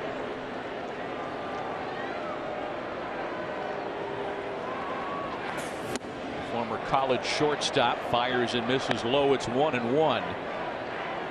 And the big picture story here in terms of Yordan Alvarez, as you can take a look at what these notable relievers Doolittle and Hudson do when they are rested, they are very good. And Alvarez puts it in play, pass to diving Kendrick into right. You said it earlier, Buck, that A.J. Hinch is feeling like he made the right move in rolling the dice to start Alvarez tonight. Well, he's 3 for 3 now. And they're going to pinch run for him right now, and he has done his thing. 3 hits, a 2-run homer. He scored here. And now with the Astros leading, Jake Marisnick will take over as a pinch runner. Boy, Alvarez has really ironed out his problems at the plate. He's very quiet. The head stays still. He stays on that pitch and gets it past Howie Kendrick for his 3rd hit of the ball game. So Alvarez making his first start here in Washington comes up big time with the bat. So now they'll get their best defense in the outfield with Marisnick taking over, and he'll move to center. Carlos Correa takes the first pitch to third for Rendon, to Kendrick for 1, back to Zimmerman, the double play. And just like that, the bases are clean again. 3rd double play of the night that the Astros have hit into. Altuve hit into 2 double plays, and now Correa on the first pitch. It's a tailor-made ground ball to third. The leadoff single is erased. Marisnick as the pinch runner, and this is a perfect double play ball. Rendon to Kendrick to Zimmerman. And there are 2 quick outs.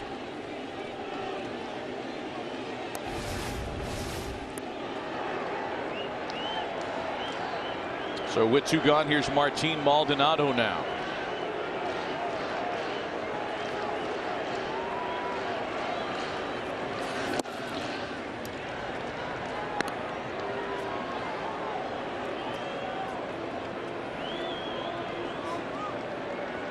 Maldonado struck for a pinch hit homer in Game 2 of the World Series in Houston, making his first start in the road portion of the series for the Astros here tonight.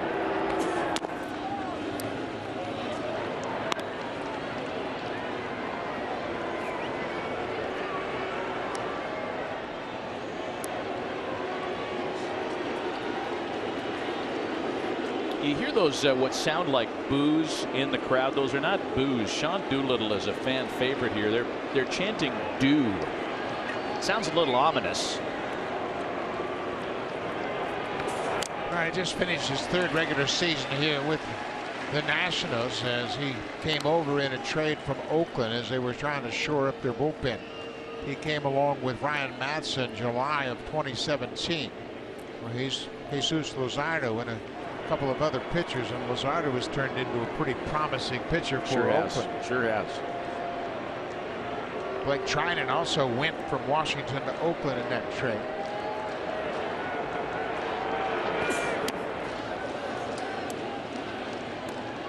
Played his college ball at the University of Virginia. Born in New Jersey. Actually born in South Dakota. Grew up in New Jersey. And through all of his travels, I would imagine at the University of Virginia is when he became a Redskins fan. And even Redskins fans don't really claim to be Redskins fans anymore. But Doolittle is still a proud backer of his favorite NFL franchise. And there's ball 4 to Maldonado.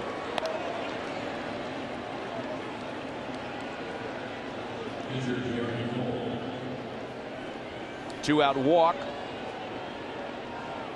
And Garrett Cole will have a third plate appearance tonight for the Astros.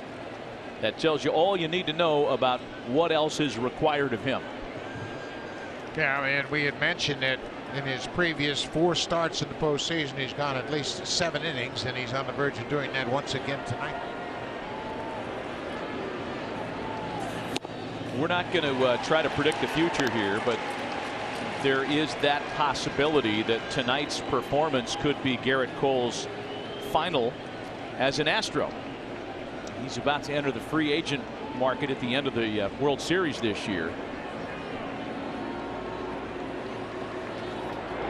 And it's not like he's been taxed tonight either, Buck. That's part of the difference in, 6 World Series innings with traffic and 6 World Series innings without. They haven't been stress innings for him. No, and the most stressful inning came in the 2nd inning after back-to-back singles by Soto and Kendrick, and then he was able to strike out Zimmerman and get the double play ball. You're right. And it's not that it's not without stress, because atmosphere like this, everything is stressful, but at the same time he's had good command of all of his pitches. You can see where he stands as a free agent, entering his free agent year, prime of his career, coming off his best season ever. He's only had to face 4 batters from the stretch tonight. He's hanging around. This is his longest plate appearance of the game.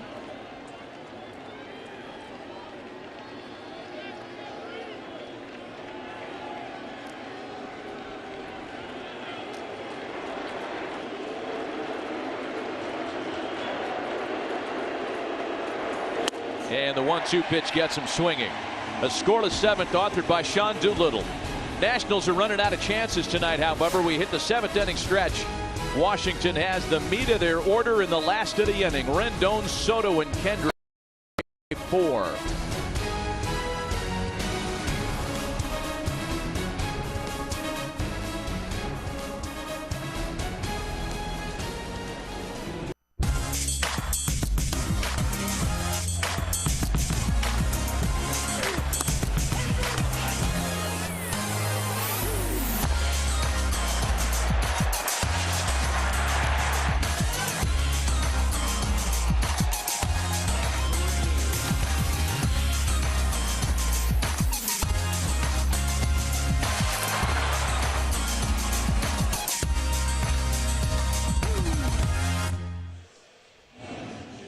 Well, on a night when the Nationals had to scratch their 3-time Cy Young Award winner Max Scherzer because of back and neck injuries, the story tonight has been the guy on the other side of the scorecard, Garrett Cole.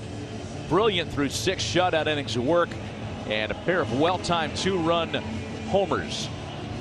4-0 Astros is the score. And with that late lead now, A.J. Hinch can go back to a more comfortable defensive alignment, putting Michael Brantley back in left, Jake Marisnick taking over in center, and George Springer moving to right.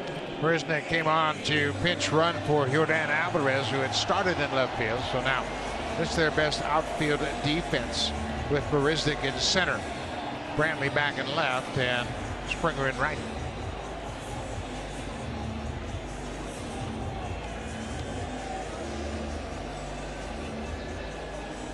Anthony Rendon leads it off here for the Washington Nationals in the 7th. Rendon, Soto, and Kendrick. Soto and Kendrick have the only 2 hits tonight against Garrett Cole. And Rendon is the only other man that's reached base. He walked in the 4th. We said this early on, when you have an opportunity against a pitcher like Garrett Cole, you better take advantage of it. And at 1st and 3rd, nobody out in the 2nd, and couldn't score a run.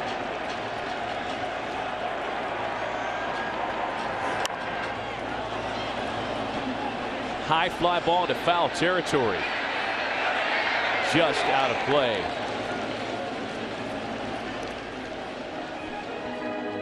Garrett Cole has struck out 7 tonight.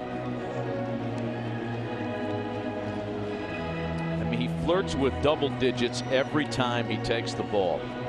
What he did in the division series was nothing short of amazing to the Tampa Bay Rays. He struck out 46% of the batters he faced. We're not talking about just the outs he recorded. The batters he faced, almost half of them were strikeout victims in 2 starts. He's got so many great weapons.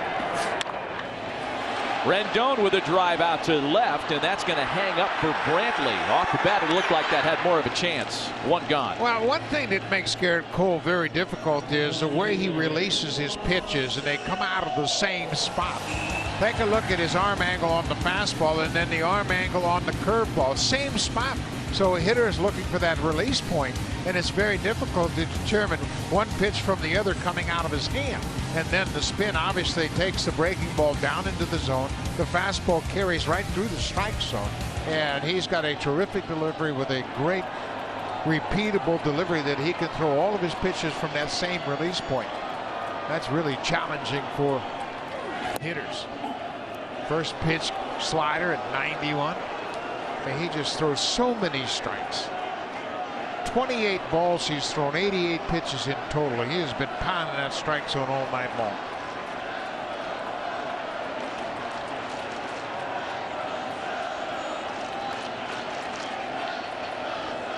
You could see that he had a pitch on his mind, and Maldonado was late offering that particular pitch.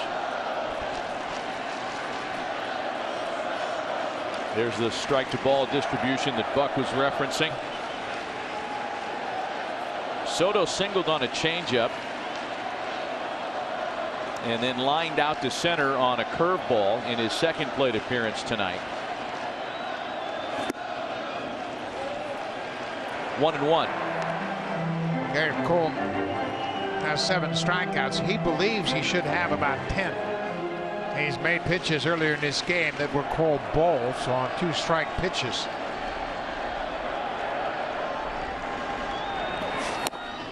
Fastball blown right past Soto at 97. It's a ball and 2 strikes. He has attacked Soto in every quadrant of the strike zone this evening. Soto has actually hit the ball hard a couple of times. He lined out to center in the 4th. He had a base hit in the 2nd to right field.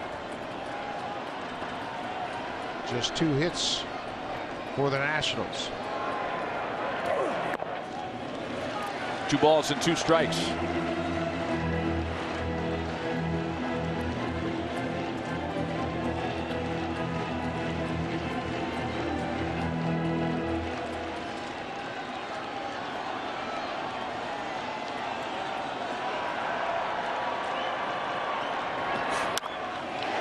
Soto with the ball well hit to center field. Marisnick looking for room, leaps, and that one is gone. Washington finally gets on the scoreboard.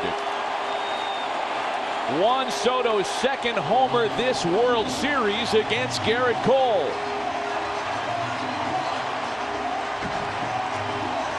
Boy, Soto has made some impressive adjustments. He hit a changeup into right field for a base hit in the 2nd, lined out in the 4th to center, and watch this pitch up out over the plate. Not that different from the pitch he hit against Cole in Houston. A fastball up and out over the plate. He stays on it and drives it over the fence in center.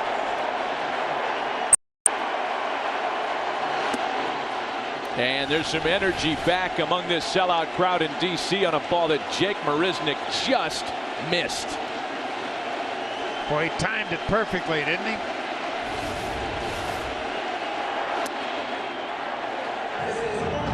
Two balls and strikes the count to Howie Kendrick. Perhaps that jolt of life that the Nationals have been looking for since 8 o'clock tonight. And it comes from a 21-year-old second-year player.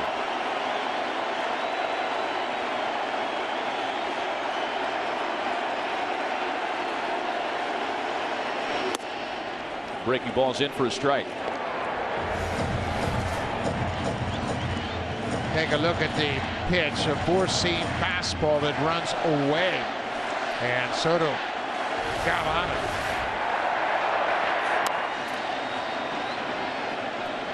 This is what's really impressive about Garrett Cole. He can throw pitch after pitch late in the ball game and still reach back and hit 97, 98 and make a good pitch with it. It's not like he's really reaching for velocity. He's executing a pitch and he's still maintaining that high velocity. 99. Ooh, reaching back for a little extra. Yeah. And you know what? You can do that when you have such a clean delivery because everything is really smooth and you know you're going to be in the zone. You know you don't have to exude extra energy. Got him swinging. 8 for Garrett Cole tonight. The first baseman. Matt, you made a point early in the ball game how many times that the Nationals hitters fouled off fastballs. They were on his fastball pretty good, and he made the adjustment. He introduced the knuckle curveball and the slider very quickly into the ball game, and all of a sudden he's got 8 strikeouts again. Ryan Zimmerman struck out on a curveball back in the second and then fouled out in the 5th. Much like Justin Verlander, who we'll see Tuesday in Houston. Cole reaching back for more velocity the deeper he gets into the night. 1-1. Boy, he makes every pitch with a purpose. He throws a pitch, he acknowledges what the pitch does, and makes the adjustment for the next pitch. Until this very moment, nobody had been up in the Houston bullpen, but Ryan Presley has just gotten up to begin an assignment. And there's a fastball at 100 miles an hour in for a strike. Yeah, he probably senses that this is going to be his last inning. So he's trying to end it right here. 1 and 2, 2 outs. Up over 100 pitches now. Breaking ball misses, and it's 2-2. Hear what he said? Good take. I mean, that's a ball player right there. He acknowledged to the batter that he took the pitch, and he hollered out, "Hey, good take. I made a good pitch with the curveball." Was that Cole that said that? I think it was. Who does he think he is, Mark Fidrich? 2 balls and 2 strikes to Zimmerman.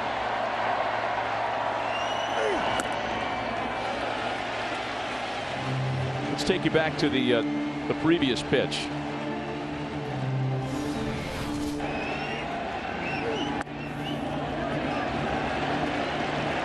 See him acknowledge Zimmerman.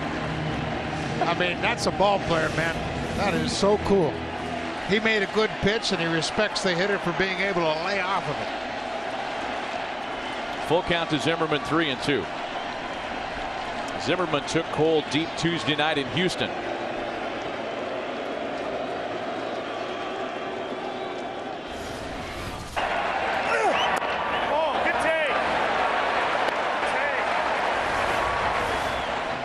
Unbelievable. Oh man, he just missed. There has been frustration with the strike zone on both sides of the scorecard tonight. Well, we have seen Yan Gomes turn around with a similar reaction, the Nationals catcher.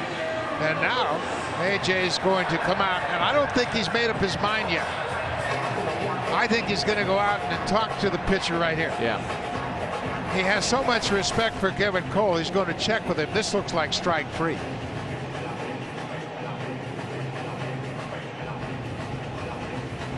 Oh, man. I didn't see a glove move, did you? Hit his target, and yeah, AJ's. He went out to check with Cole, make sure he's okay. He said, yeah, let me finish this inning. And he thought he had on the last pitch he threw the slider. Looked like it was in the strike zone, didn't get to Cole. And now Maldonado says, wait a minute, what was wrong with that pitch? I mean, you don't see this very often in a big league game where both catchers have turned and questioned an umpire's call on a potential strike 3. Victor Robles is 0 for 2 tonight. He was 1 for 3 against Cole on Tuesday in Houston. A 2-out base runner aboard. And the first pitch to Robles' slider off the plate. Tying run on deck in the form of Yan Gomes. And again, the catching depth of the Nationals is not what it was before Kurt Suzuki was injured. Fastball just powered past him.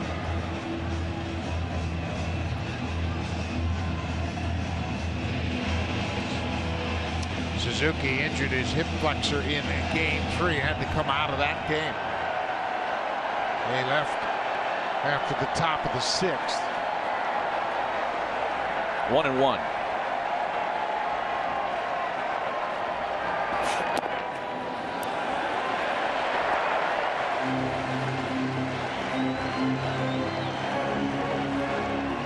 Final out of the inning, proving a challenge for Garrett Cole. Soto's 1-out homer gets the Nationals on the scoreboard for the first time tonight. 2 balls and a strike. On the corner that time.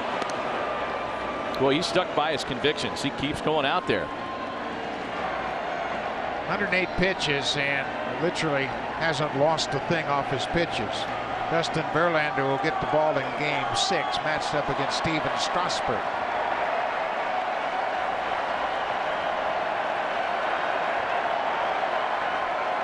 The 2-2.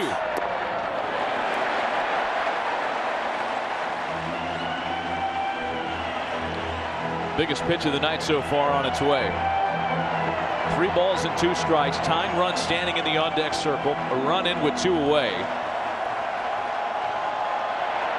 Zimmerman will be released on the pitch, so something into the gap has a chance. There he goes, the 3-2 home. A called strike 3.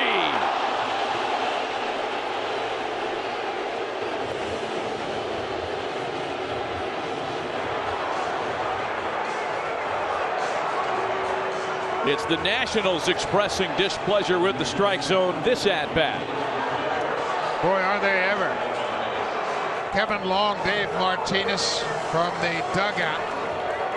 And that strike zone has been all over the place in this ball game. And now the fans having access to the replays of that, getting into the act. Robles rung up on a pitcher's pitch to keep it a 4-1 Houston lead. That's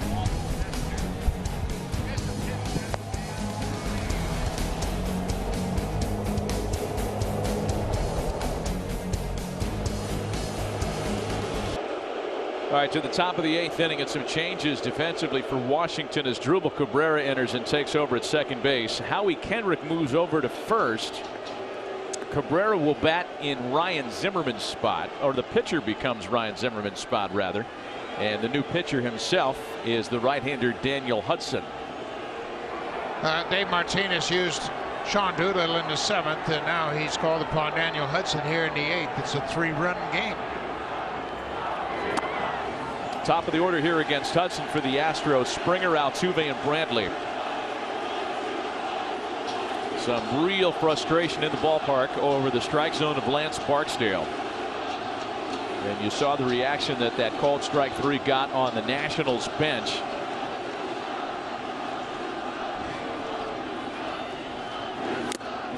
I think we have seen all night long the umpire hasn't had a real good night behind the plate. Both teams upset with the strike zone. We saw it in that at-bat to Robles where Garrett Cole was upset by a pitch he didn't get called, and then the final pitch looked to be up and off the plate away, called strike 3.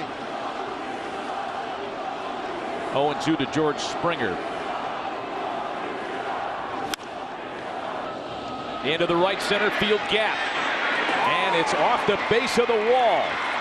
George Springer's first hit of the night is a leadoff double here in the 8th.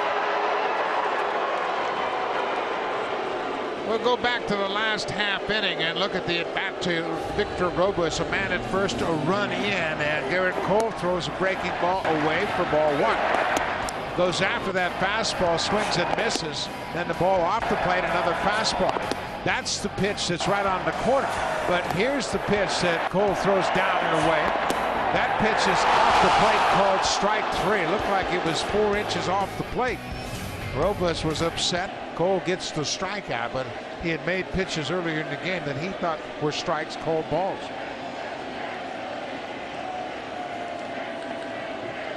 Leadoff double now. Jose Altuve, who has singled and hit into 2 double plays tonight. That's bounced up the middle. It'll advance Springer to third. There's 1 away.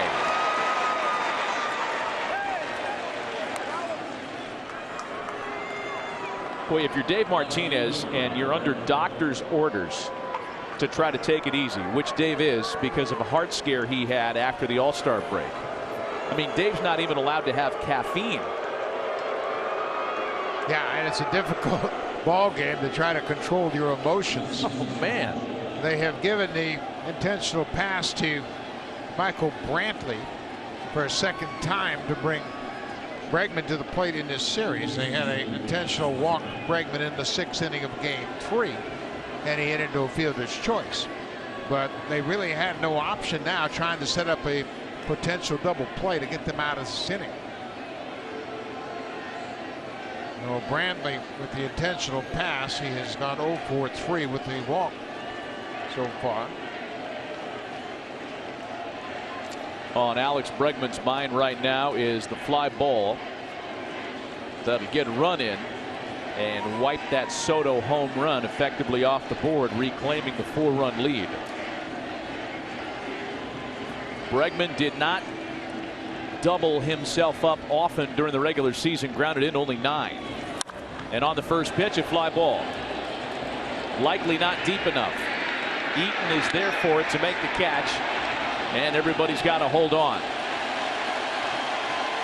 Boy, Hudson has been so good in these situations all season long with the Blue Jays prior to the trade to Washington, and since he's come over here, he has pitched so well. He took over as the closer late in the season.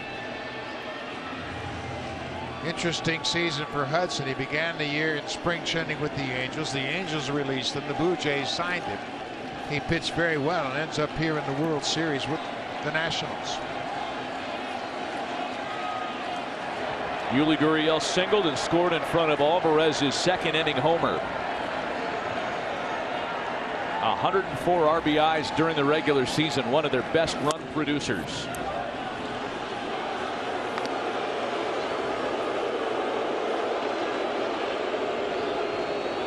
Every close pitch now getting a reaction from this Nationals crowd.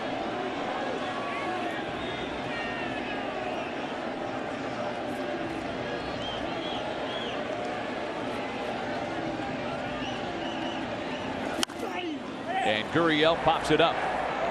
That's going to get into the stands behind the plate, out of play.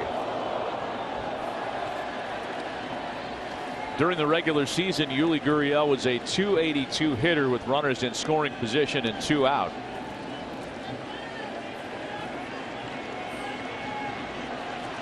When the Nationals bat in their half of the 8th, they'll have Gomes, Cabrera, and Turner.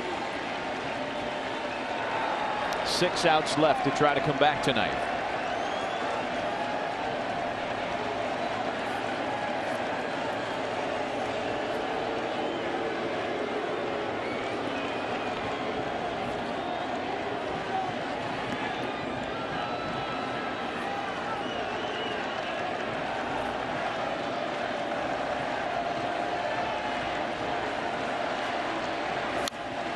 A ball and 2 strikes to Gurriel.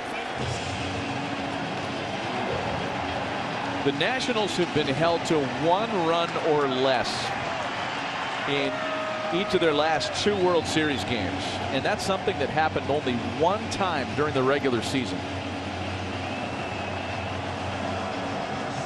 Boy, again, Cole and Verlander having an extended conversation, and that tells me for sure Garrett Cole's out of the game. Yeah. He's taken off his game face.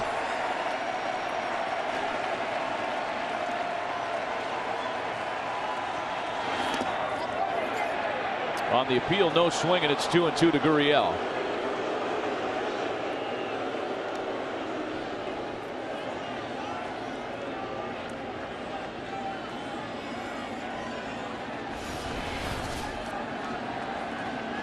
Gurriel with those strong hands, and you can see the barrel. Never commits to that baseball. He checks it.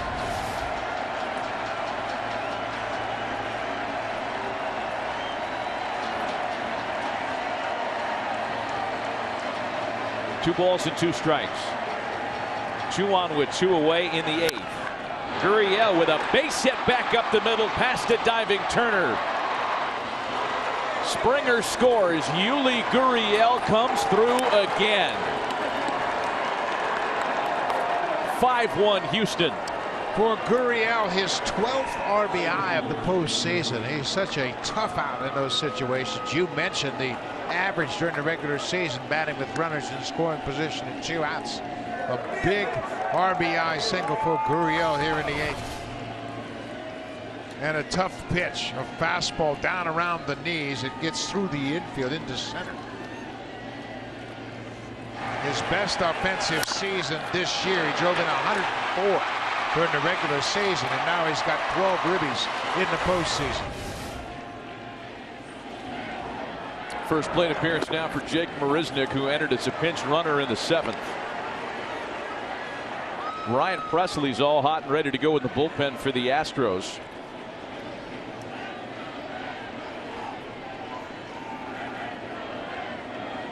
Joe Smith has joined him down there.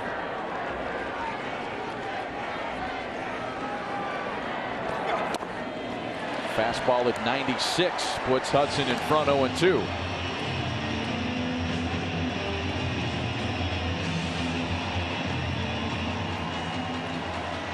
Two in the 2nd on the Alvarez homer. 2 in the 4th on the Correa long ball.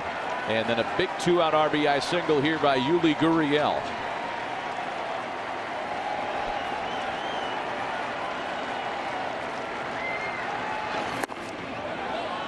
Ball and 2 strikes to Marisnick.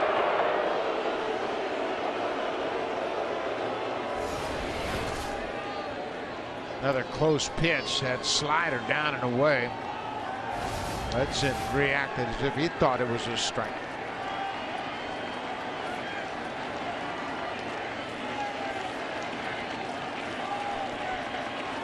The 1-2, 2 balls and 2 strikes.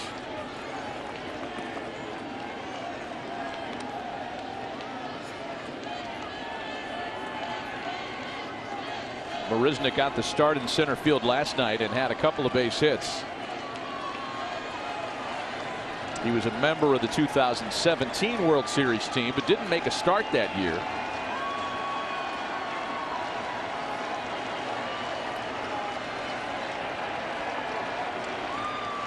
The 2-2 pitch, and Hudson misses again.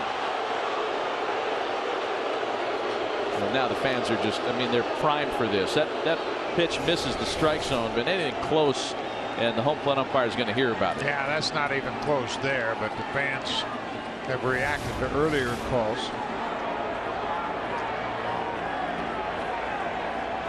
Brantley and Gurriel aboard with a run in and 2 away. There goes Gurriel from first, and Marisnick strikes out.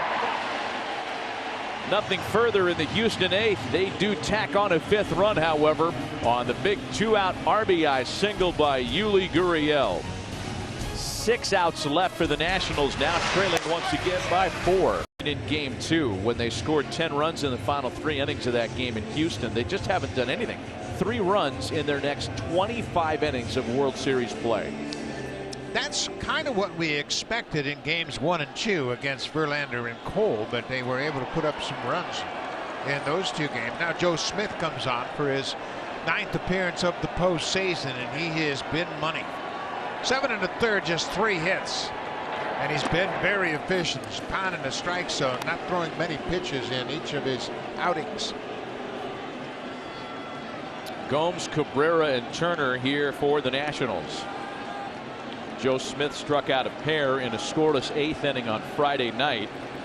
He was credited with his 2nd hold of the postseason.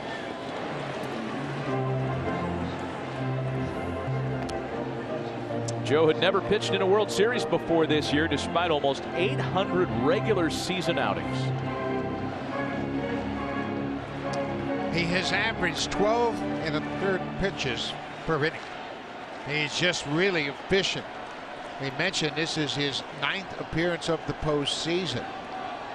3 times in those 8 previous appearances, he's thrown 6 pitches and fewer. He throws a lot of strikes, fastball, and that frisbee-like breaking ball.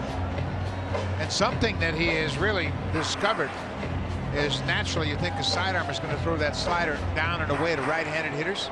He can freeze them when he starts it at their hip. They have a tendency to dive guarding against that slider, and he can throw it inside and get some good at-bats. Leadoff base hit here in the last of the 8th. That's just the 6th base runner of the ballgame for the Nationals, including the Soto homer. Smith has had his problems with Yan Gomes. Gomes is now 4 for 8 against the sidearmer. Asdrubal Cabrera came into the game as a defensive replacement on a double switch back in the 8th. Top of this inning. Roberto Osuna's up for the Astros.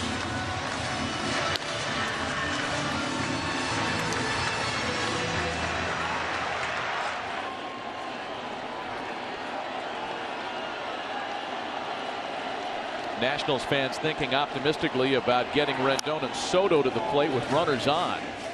And it's 0-1 now to Asdrubal Cabrera.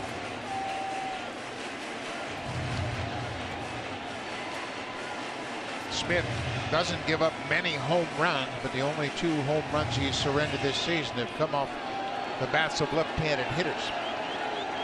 And they have only hit .229 against him. Right-hand is really baffled. They have hit under .200 against Smith.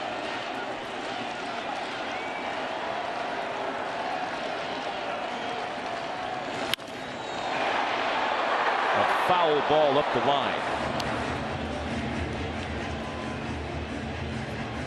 Cabrera drove in 3 runs in Game 2 of the World Series Wednesday at Minute Maid Park. A single game career postseason high for him.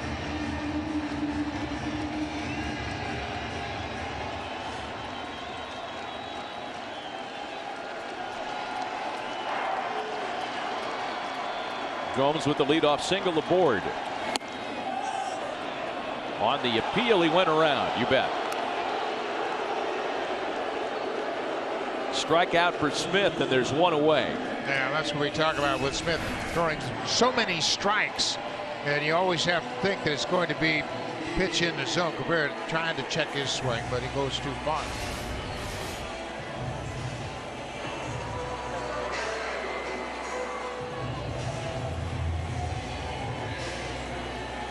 One out, 1 on for Turner.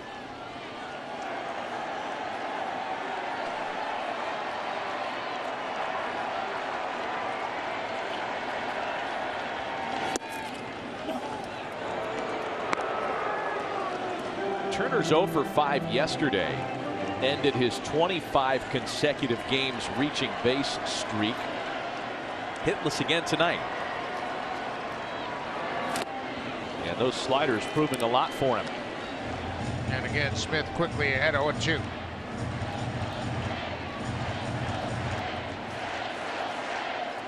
Adam Eaton waiting on deck behind Turner.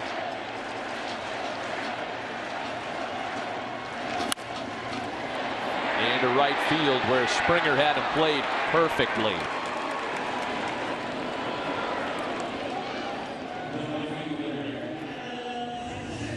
Looked like Springer had a little trouble with that ball getting up into the lights as he kind of throws his hand in effort to shade his eyes from that bank of lights behind the Nationals dugout, but he's positioned in the right spot.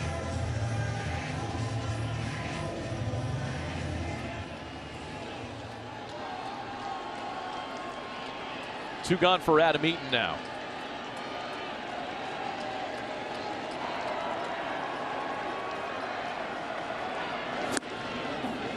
Two walks, 3 singles, and a homer. That's the entire Nationals offensive attack tonight. They had just 4 hits in the game last night. A single run and 4 hits. Yeah, I don't care who's pitching for you. You get 1 run on 4 hits, you're not going to win many games. And they had an opportunity. Back-to-back singles to start the inning. Nobody out first and third. Ryan Zimmerman waves at a breaking ball way off the plate, and then Victor Robles hits into a 6-4-3 double play. That was the best opportunity at that point. It was a 2-0 game. They score one of those runs, and it's a totally different story. But Cole was up to the task. Eaton behind 0-2.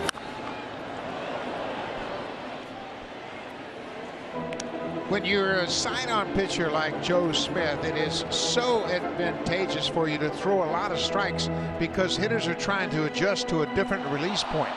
And the quicker you get them out, the less information they have. If you throw them a lot of pitches in a particular at-bat, they've got a time to adjust to that release point. By throwing strikes quickly, they have to commit. They don't get a lot of good reads off Joe Smith.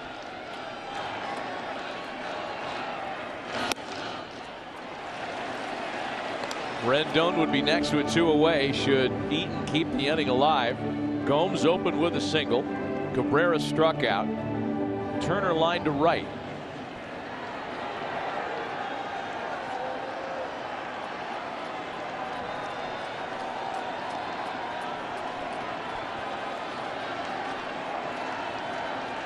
The 1-2.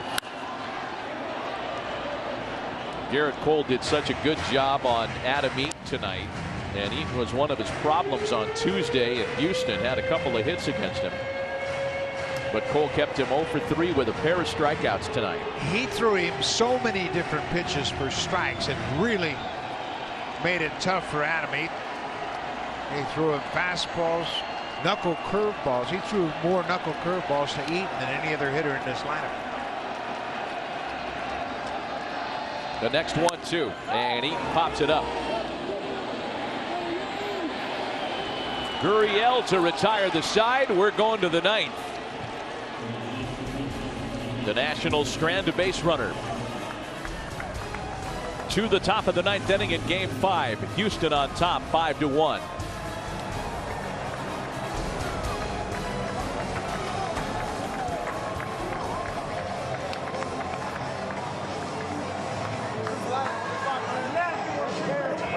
Is the longest streak of its kind in World Series history. If the road team hangs on tonight and they've got a 4-run lead, it will be yet another World Series record set. Carlos Correa has been a part of the problem for the Nationals tonight. He has struck for one of the 2 2-run homers. He leads things off against Daniel Hudson. And that, sir, is a snappy jacket. And they have 2 of them. The youngster's got one as well. Pretty sharp.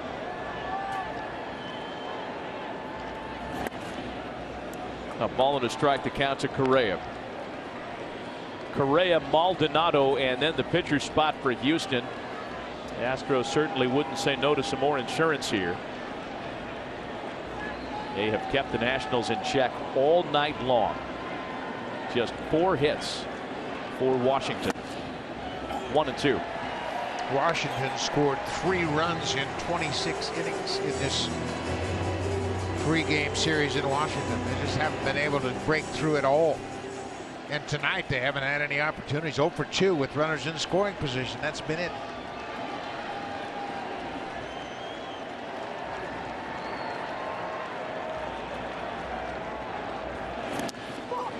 Two balls and 2 strikes to Correa as we start to think about Game 6 in Houston. where Justin Verlander will take the ball for the Astros. A chance to close out the World Series with the front runner for American League Cy Young honors, and a guy who has already kind of stamped his ticket for Cooperstown. That is assuming that the lead holds tonight, of course. Wow. Nobody can get a call on the outside corner tonight. And it's been the case on both sides of the scorecard. No, it has been really inconsistent. And another great fastball down and away. The low strike has been non-existent in this series. They just haven't called many low strikes, and the pitchers need that pitch. Full count, 3-2 to Correa.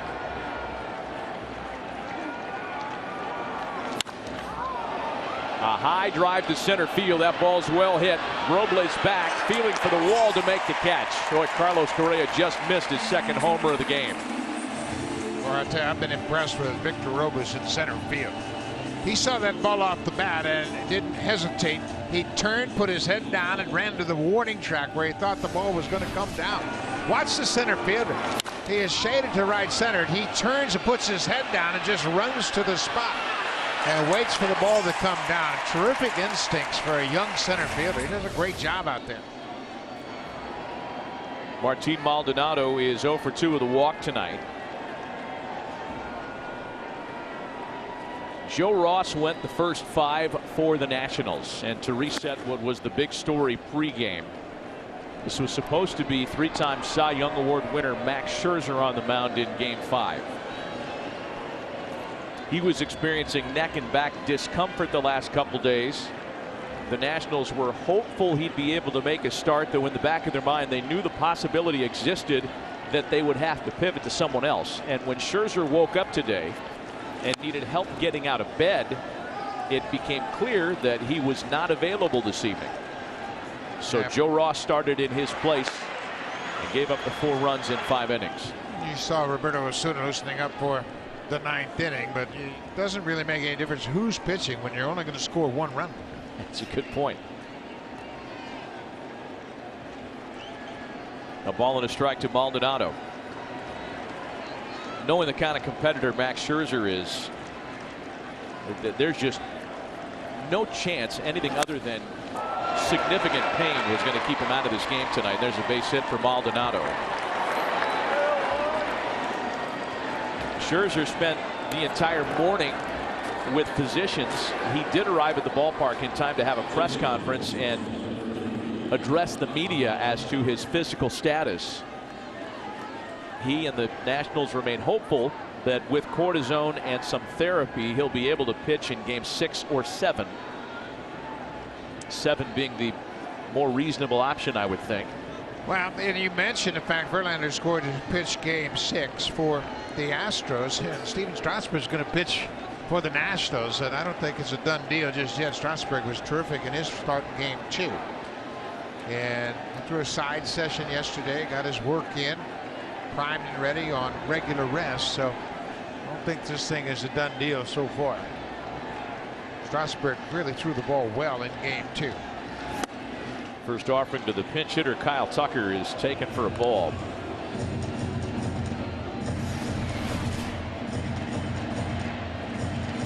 That one's off the plate, and fastball with late life.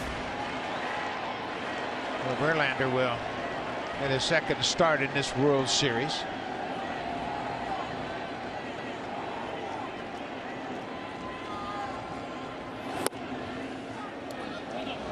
Two balls and no strikes to Tucker.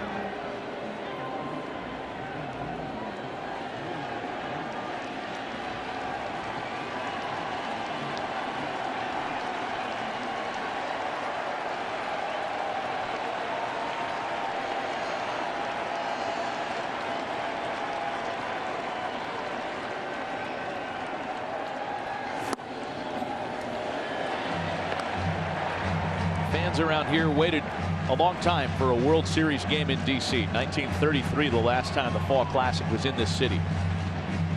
They didn't think they'd have to wait still another year to see a home win in D.C. Yeah, especially the way they came back home for Game 3, up 2-0 in the series. And it looks like they'll leave and head back to Texas, down 3-2 in this series. But Dave Martinez looking ahead to his lineup, seeing exactly where they are. Rendon, Soto, and Kendrick. The schedule matters in the 9th inning. I mean, would you foresee any kind of a lineup change for Game 6, given the kind of the stall that they're in right now? I don't think there's much you can do with the top 4 spots in the order. Turner, Eaton, Rendon, and Soto. I would expect to see Asdrubal Cabrera start at second base. Yep. He's got numbers against Verlander. They can use Kendrick as the DH as they're back into the American League City. I don't know if Kurt Suzuki is healthy enough to get a start. He's certainly healthy enough to be a backup catcher, yep. but that extra day's rest might allow him to start behind the plate in Game 6. And Tucker's a strikeout victim, 2 gone.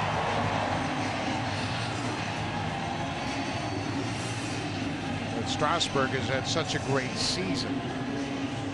And you look at the way he has been able to pitch to Kurt Suzuki. Suzuki had a base hit and a home run in Game 2. And he had that go-ahead home run off of Verlander. So hopefully with an extra day's rest, he will be healthy enough to make that start in Game 6. For 2 reasons. To catch Strasburg and to hit against Verlander. Swing and a miss by George Springer. Springer doubled and scored that insurance 5th run in front of the Gurriel 2-out single in the 8th inning tonight.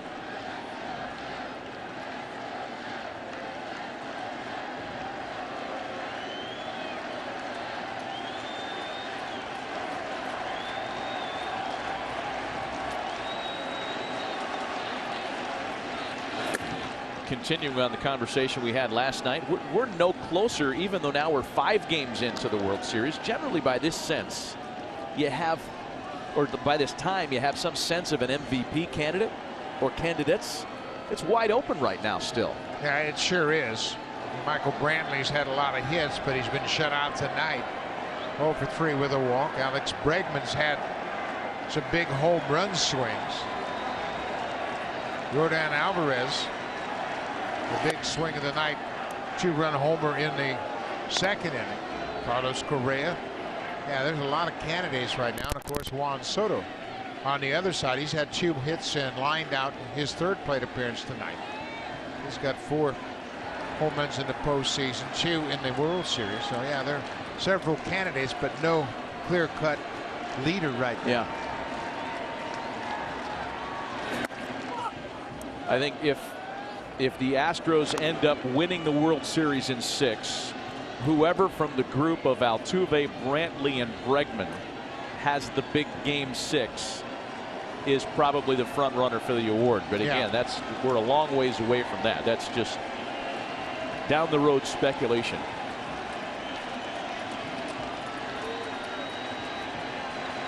Steven Strasburg might be in the mix as well. He comes up with a win. Yep. Oh my, absolutely drilled to left and gone. The 3rd 2-run homer of the night for the Astros, all but salting away Game 5.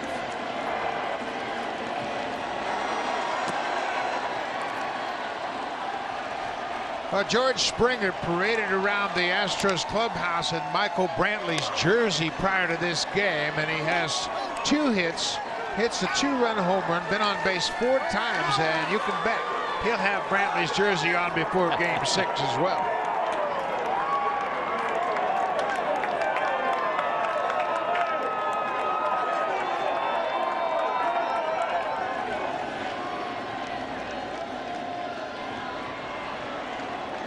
That's going to be all for Daniel Hudson.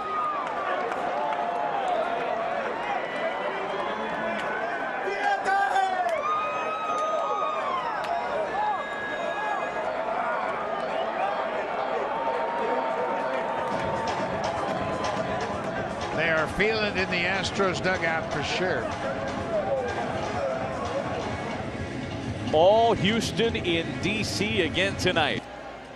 George Springer homers again in a World Series, and this one was hit a long way.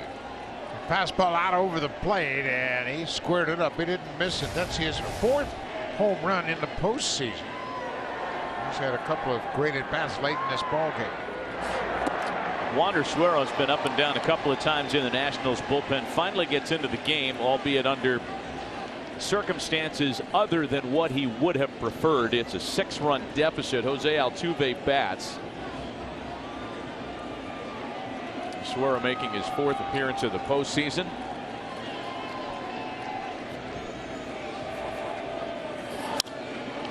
Altuve centers up the ball and lines it to center to retire the side. Well, it would have been a tough mountain to climb down by 4.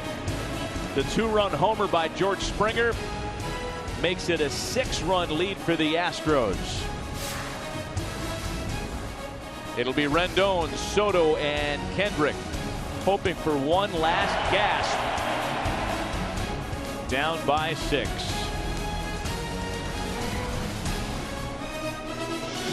A trio of 2-run homers powering the way on the other side of the scorecard. Garrett Cole was absolutely terrific for 7 innings. And it'll be Presley in the 9th. Yeah, they switched things up once they had 2 more runs on the scoreboard in the top half of this inning. So Ryan Presley will come on and try to close things out here. No reason to expose Roberto Osuna to this Nationals team in a 7-1 ball game. Give him another look at Osuna. No reason to use him here. Opportunity for Presley to get out there and exercise a few demons. He was cuffed around in Game 2 of the World Series. 0-1 the count to Rendon. Into right field. A nice recovery by Springer, who started back, and the Nationals are down to their final 2 outs in Game 5.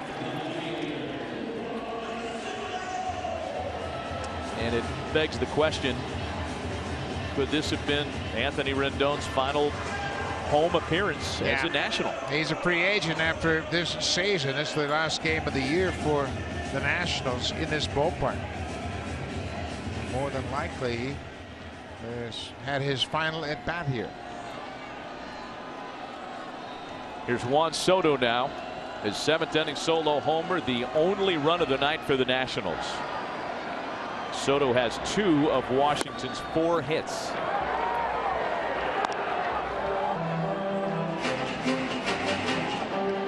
That home run is 4th home run this postseason.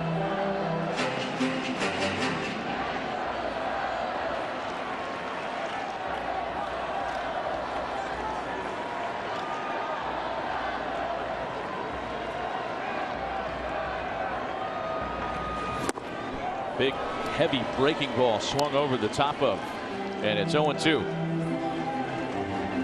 Dave Martinez's ball club just haven't been able to swing the bats in this 3-game series here in Washington, and they'll have to regroup and go back to the drawing board. Faced a tough challenge in Game 6 against Justin Verlander.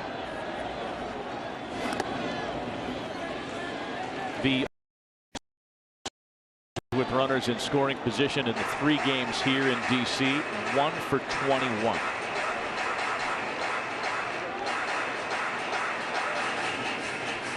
That kind of lack of productivity requires their starters just pitching shutouts every night, and that's just not a reasonable expectation.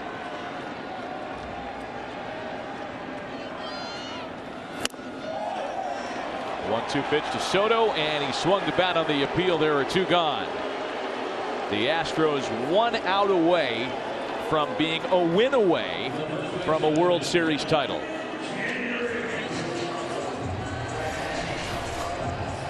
Soto going after that high pitch, clearly went around, and he strikes out. And Presley gets 2 quick outs here in the 9th. Howie Kendrick has singled tonight. One of the 4 Washington hits. 43,910 here in D.C. Sold out crowds for all 3, of course. And crowds that haven't had a whole lot to make noise about. I mean, there's a fine line between, great pitching, and certainly the Astros have benefited from that, and a lineup laying an egg. And there's been a little of that, too. Yeah, but you really got to compliment that guy right there, especially with what he did in the second inning when he gave a back-to-back singles in a 2-0 game and got a strikeout and a double play, and that was the only threat that he had to endure. Into right field and just foul. I think the one that the Nats are going to look back on with regret was Friday's game, when they went 1 for 10 with runners in scoring position and stranded 10 base runners. That was the night that they had opportunities and just lacked the big hit. The last 2 nights, a run on 4 hits both nights. They haven't had opportunities. You're not really. even close there. But on Friday night, we're down 2-1 in the 5th. When the Astros scored another run, made it 3-1, and they just couldn't get anything going. They struck out an awful lot in that ball game, and that was the difference. They couldn't come up and put the bat on the ball. And as you mentioned, 0 for 10 with runners in scoring position.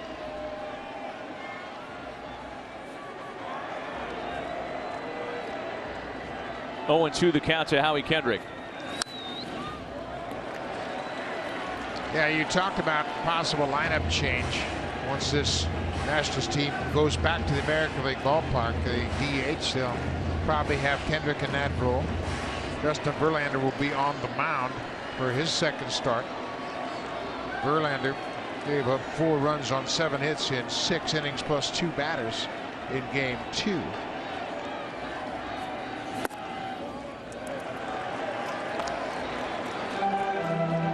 I mean, interesting how they utilized the situation. Yordan Alvarez was the DH in game 2, and he had a base hit on a changeup against Verlander. Check that, of course, it was Kendrick who was the DH. On the ground for Bregman. And the Houston Astros are 1 win away from their 2nd World Series championship in the last 3 years. Garrett Cole among their heroes tonight. 7 strong innings. George Springer hitting 1 of the 3 2-run homers that powered the way. And Houston continues its DC roll. The winner of Game 5 in a best-of-7 World Series that was tied 2-2 has a great opportunity to go on and finish the business. Well, A.J. Hinch made the call and put Yordan Alvarez into the ball game in left field, and he came up big with a 2-run home run in the second, and that got Houston off and running. And then from that point on, Garrett Cole took it, and he pitched another terrific outing. 5th time in this postseason Garrett Cole has thrown 7 or more innings in a start. Frustration for the home faithful, who will have to wait another year for a World Series victory at home. All Astros for a 3rd straight night in D.C. 7-1 the final score tonight. We're back with you next for Game 6 coverage from Houston on Tuesday. For Buck Martinez and our entire crew, Matt Vasgersian saying goodnight from Nationals Park. Thanks for watching Major League Baseball International's special presentation of the 2019 World Series. We'll see you Tuesday in Houston.